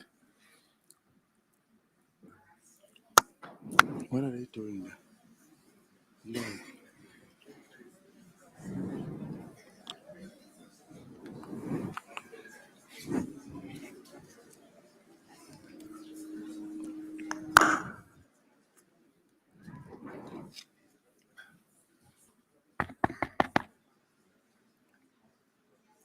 We okay now? Yeah. So early childhood or early learning must be firmly anchored at the core of our education system. If we have to criticize ourselves as a nation, it is this that we delayed, inordinately delayed, to start vigorously with early childhood learning. We thought somehow by getting our children to attend creches where they were just playing nabo go and sleeping for many hours and playing with rocks and stones, that was learning. Now that, as we all know, did our country and our young people a bad service. We, however, realized it many years later, which I regret. It was in the 5th administration that we started having that discussion, and in the 6th administration, we buttoned it down. That we should be much more focused with early learning because it lays the groundwork for cognitive, social, and emotional development of young people.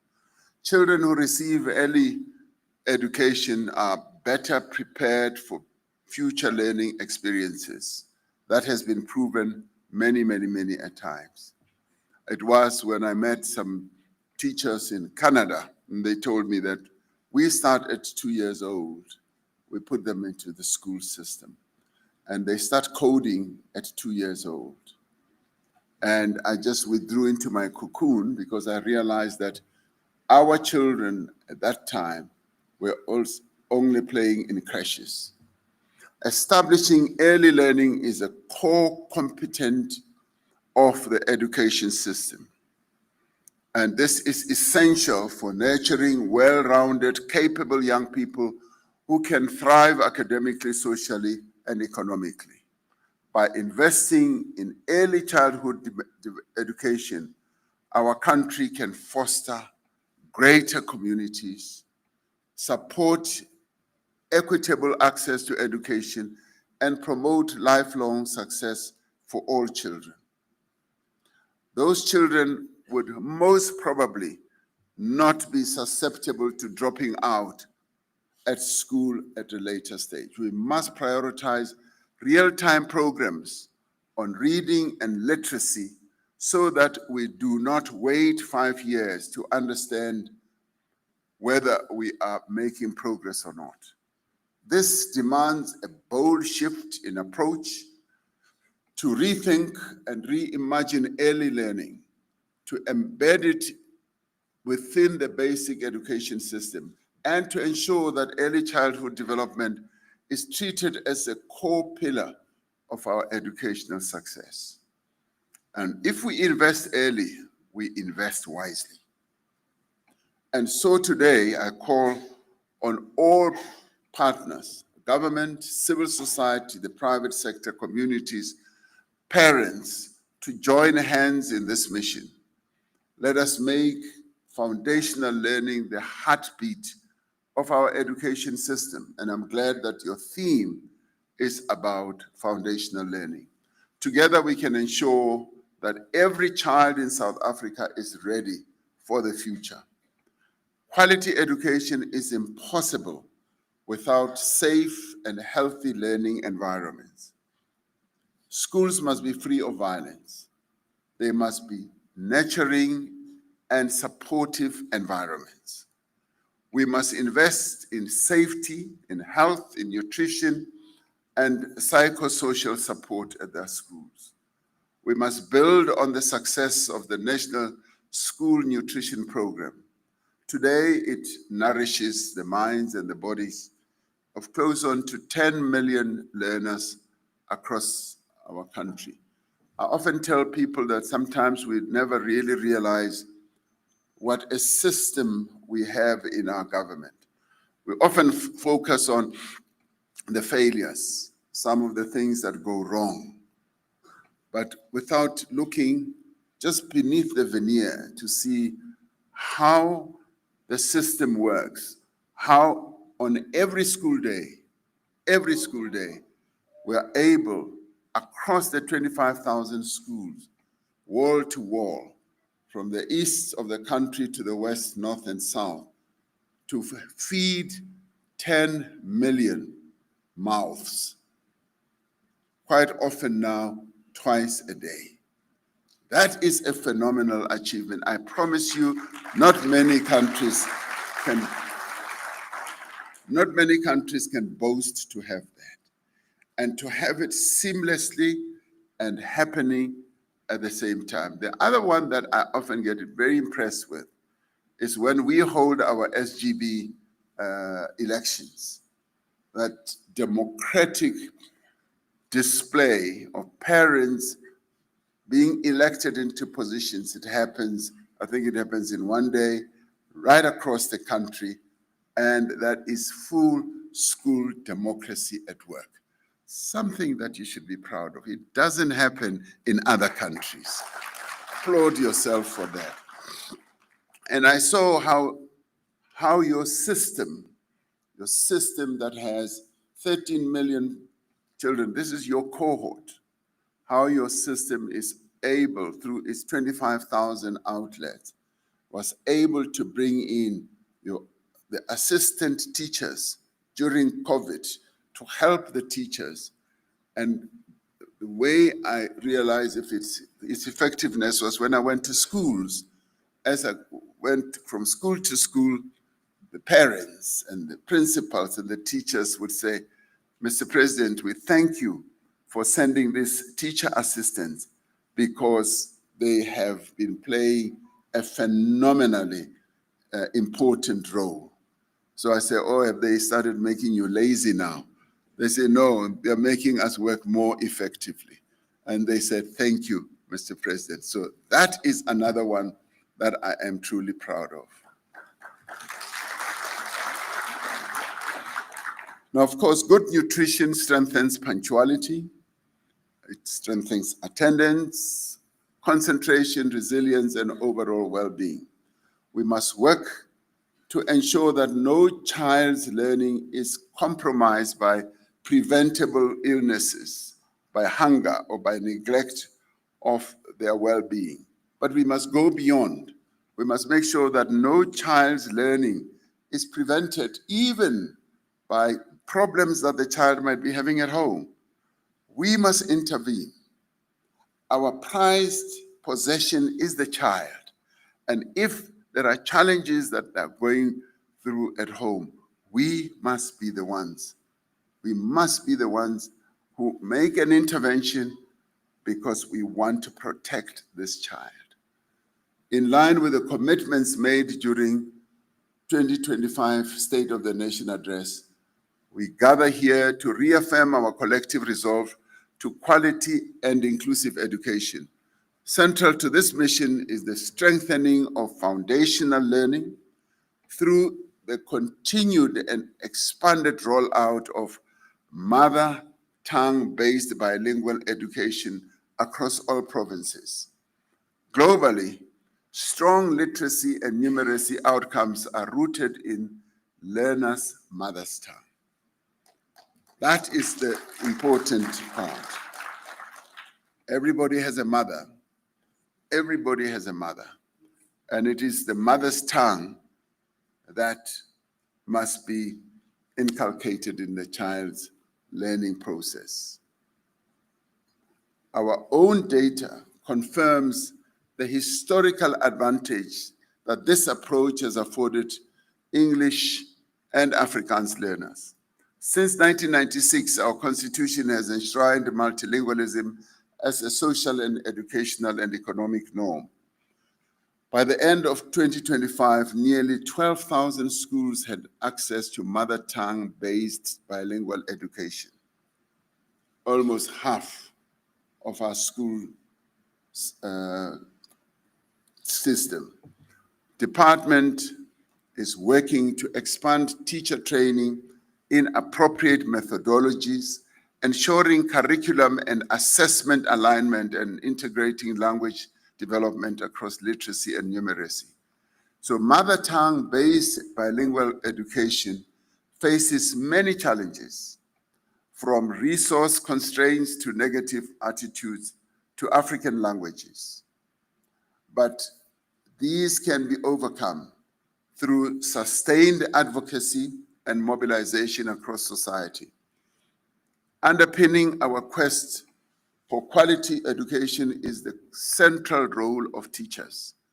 We must do more to prepare and support our teachers to work effectively in an continuing environment in the school that is evolving, while at the same time safeguarding their well-being and professional dignity as well. We want our teachers to retain that dignity that the teachers who taught me had dignity. And it is possible to do that because when they have that dignity, then they are able to impart good education. We must plan with teachers. We must support them to deliver. Teachers must have access to high-quality professional development that equips them for a rapidly changing world. In that way, we can ensure that there is a competent teacher in front of every learner. The picture or the imagery of an Aristotle, the philosopher, in front of a classroom in which Alexander the Great was, remains embedded in my head. And I'd like every teacher who stands in front of a classroom to begin imagining themselves as being the great teacher of all time, Aristotle, the philosopher. The education portfolio is vast, it's complex, and it is diverse. No single institution or department can succeed alone. And I'm glad that the minister and the deputy minister, in doing their work, realized early on that they cannot do this work alone. They are now joining hands with the Department of Higher Education and Training. They're joining hands with all other colleagues in the government system so that we are able, through an intergovernmental approach, to help them do their work. Partnership and collaboration are essential. We must seek our partners or out partners that can guide, that can challenge, that can support in delivering the quality and impact that our nation needs. It basically means we must be able to even go and headhunt those who are not state actors to work with us. The Department of Basic Education must continue to mobilize resources through government channels and strategic partnerships to ensure sustainable implementation from early childhood development through to the entire school system. And I've said to Minister and Deputy Minister, do not be afraid to go out and get people with clear minds, with clever minds, to help you to advance the work that we have to do. By confronting the literacy crisis, restoring the dignity and the value of all home languages, strengthening foundational learning and investing in teachers, and enabling an environment that is conducive to learning, we are in the end laying a very firm foundation for learner success. And in doing so, we are not only transforming education, we are building a resilient, inclusive, and future-ready education system worthy of all the children of South Africa. I've often said that you, as basic education, you hold the future of this country in your hands. What you make of the task that you have in the end makes the nation that we want to have or to be. The children that are going through your hands are the prized possession of this nation. And there are times when I no longer have young children now, but now I have grandchildren. And I say to the teachers, I'm sending this very clever, very brilliant child to you. I'm sending this brilliant child. Don't mess it up. Don't mess up this child. I want this child to return cleverer than when I sent them. So I am imposing on the teachers a responsibility of immense proportions that you now need to take on. I'm sending a child who is clever, but I want to get back a child who is cleverer than me also. And that is the responsibility you have. But as I end, I do believe that is a responsibility that you as teachers must take up with alacrity. You must say, wow, what a challenge. A challenge because as teachers, you are the real architects of building the South Africa that we want. You are the ones who are really crafting this South Africa we want. People like me do a lot of talking, but you do a lot of doing. So I say to you, get on with it. Do what you do. I'll do what I do. But you are the real builders of this nation. And lastly, I thank you. We truly thank you. And maybe we don't thank you enough for the work that you do. So I honor you and I thank you for all that you do to build this nation. Thank you very much.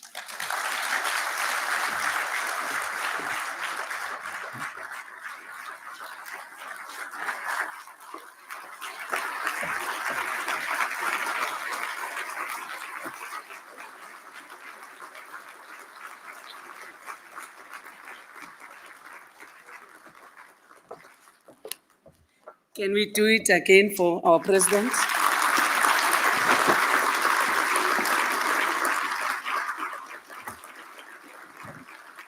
Thank you very much. May we be seated.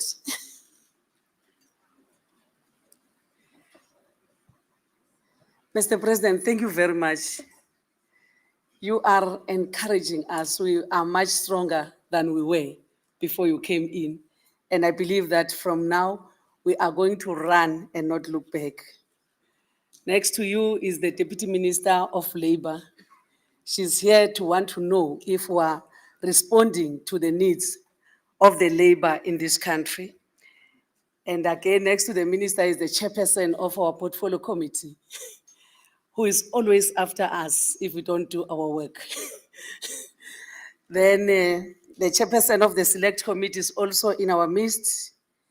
But Mr. President, as the sector, we align ourselves with the United Nations Sustainable Development Goals, the SDG 4, that speaks to quality education by improving foundational skills, promoting lifelong learning opportunities, and equipping educators with modern competencies to navigate the global challenges.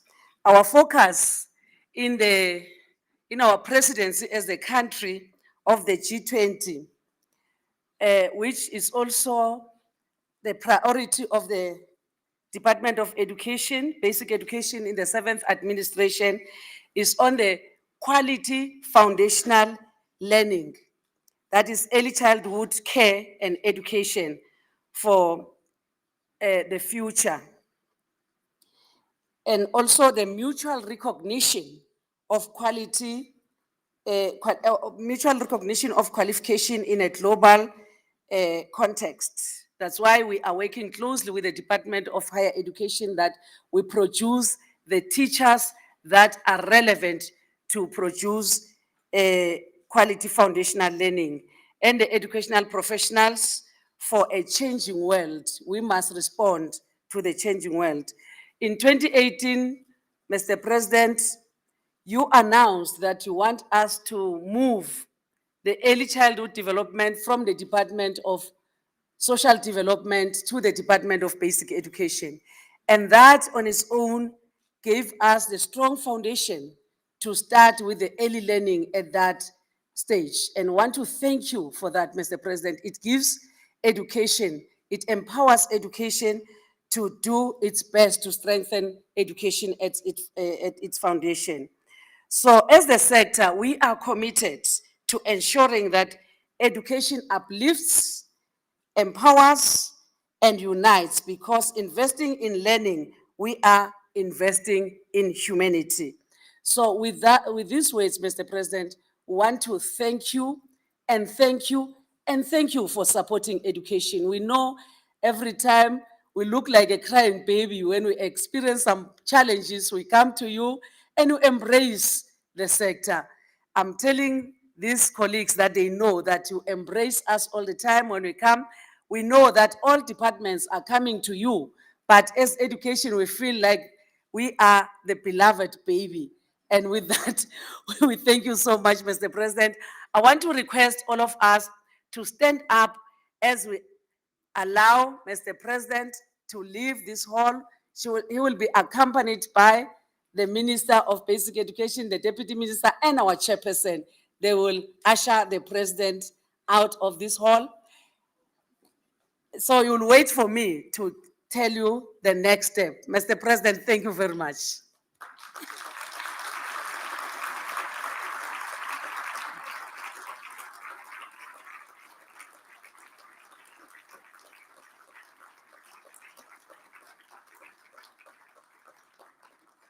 Are you not happy that the President is here?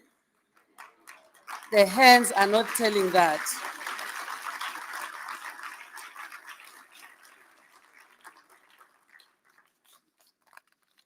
Yes, so now, our time. Let's try to make it 15 minutes. We grab the tea to our commissions, but let's take 15 minutes. I know we need a body break. We need all the break. Let's go to our commissions and let's be effective. Let's come up with something that will take education forward. Thank you. May God bless you all.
Please, let's try that lunch will be between 1:30 and 2:30. 1:30 and 2:30. Facilitators, lunch is 1:30 and 2:30. Let's please be committed to our commissions. I'm pleading with you, all of us. Thank you so much.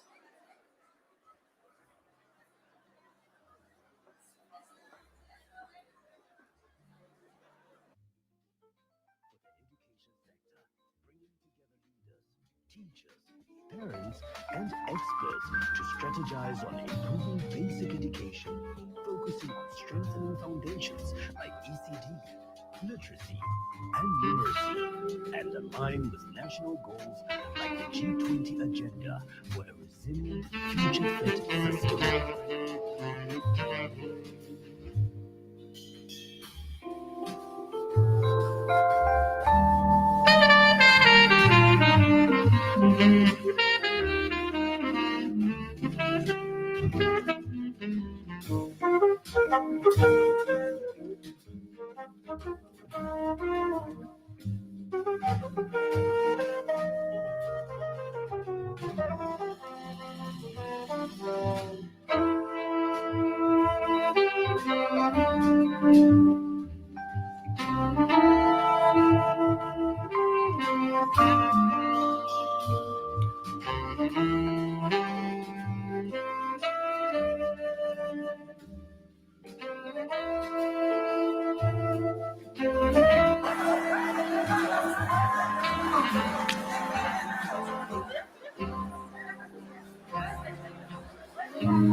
bringing together leaders, teachers, parents, and experts to strategize on improving basic education, focusing on strengthening foundations like ECD, literacy, and numeracy, and align with national goals like the G20 agenda for a resilient, future-fit world.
For the education sector, bringing together leaders, teachers, parents, and experts to strategize on improving basic education, focusing on strengthening foundations like ECD, literacy, and numeracy, and aligning with national goals like the G20 agenda for a resilient, future-fit world.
For the education sector, bringing together leaders, teachers, parents, and experts to strategize on improving basic education, focusing on strengthening foundations like ECD, literacy, and numeracy, and applying national goals for the Section 20 agenda future-first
for the education sector, bringing together leaders, teachers, parents, and experts to strategize on improving basic education, focusing on strengthening foundations like ECD, literacy, and numeracy, and align with national goals like the G20 agenda for a resilient, future-fit system.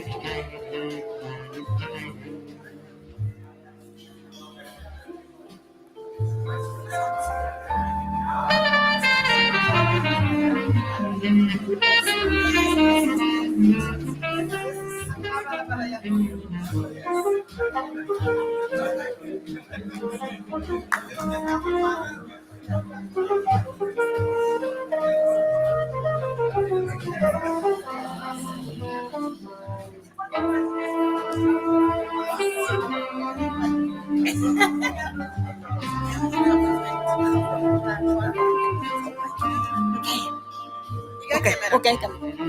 Kana ke makeletse nna la gagwe.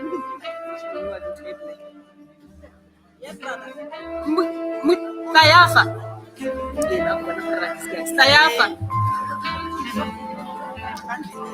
No, we are late. And it has a good one. I have a background.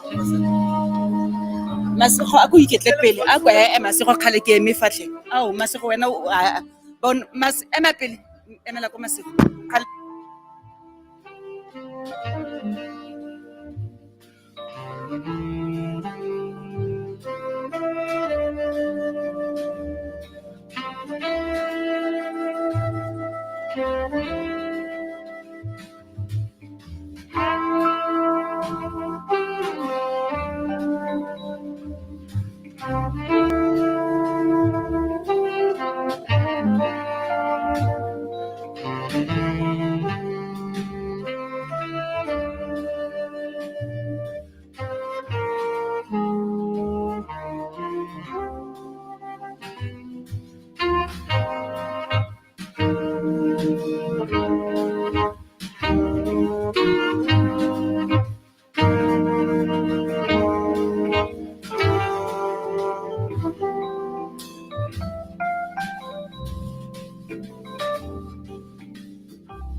For the education sector, bringing together leaders, teachers, parents, and experts to strategize on improving basic education, focusing on strengthening foundations like ECD, literacy, and numeracy, and align with national goals like the G20 agenda for a resilient, future-fit system.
education sector, bringing together leaders, teachers, parents, and experts to strategize on improving basic education, focusing on strengthening foundations like ECD, literacy, and numeracy, and align with national goals like the G20 agenda for a resilient, future-fit system.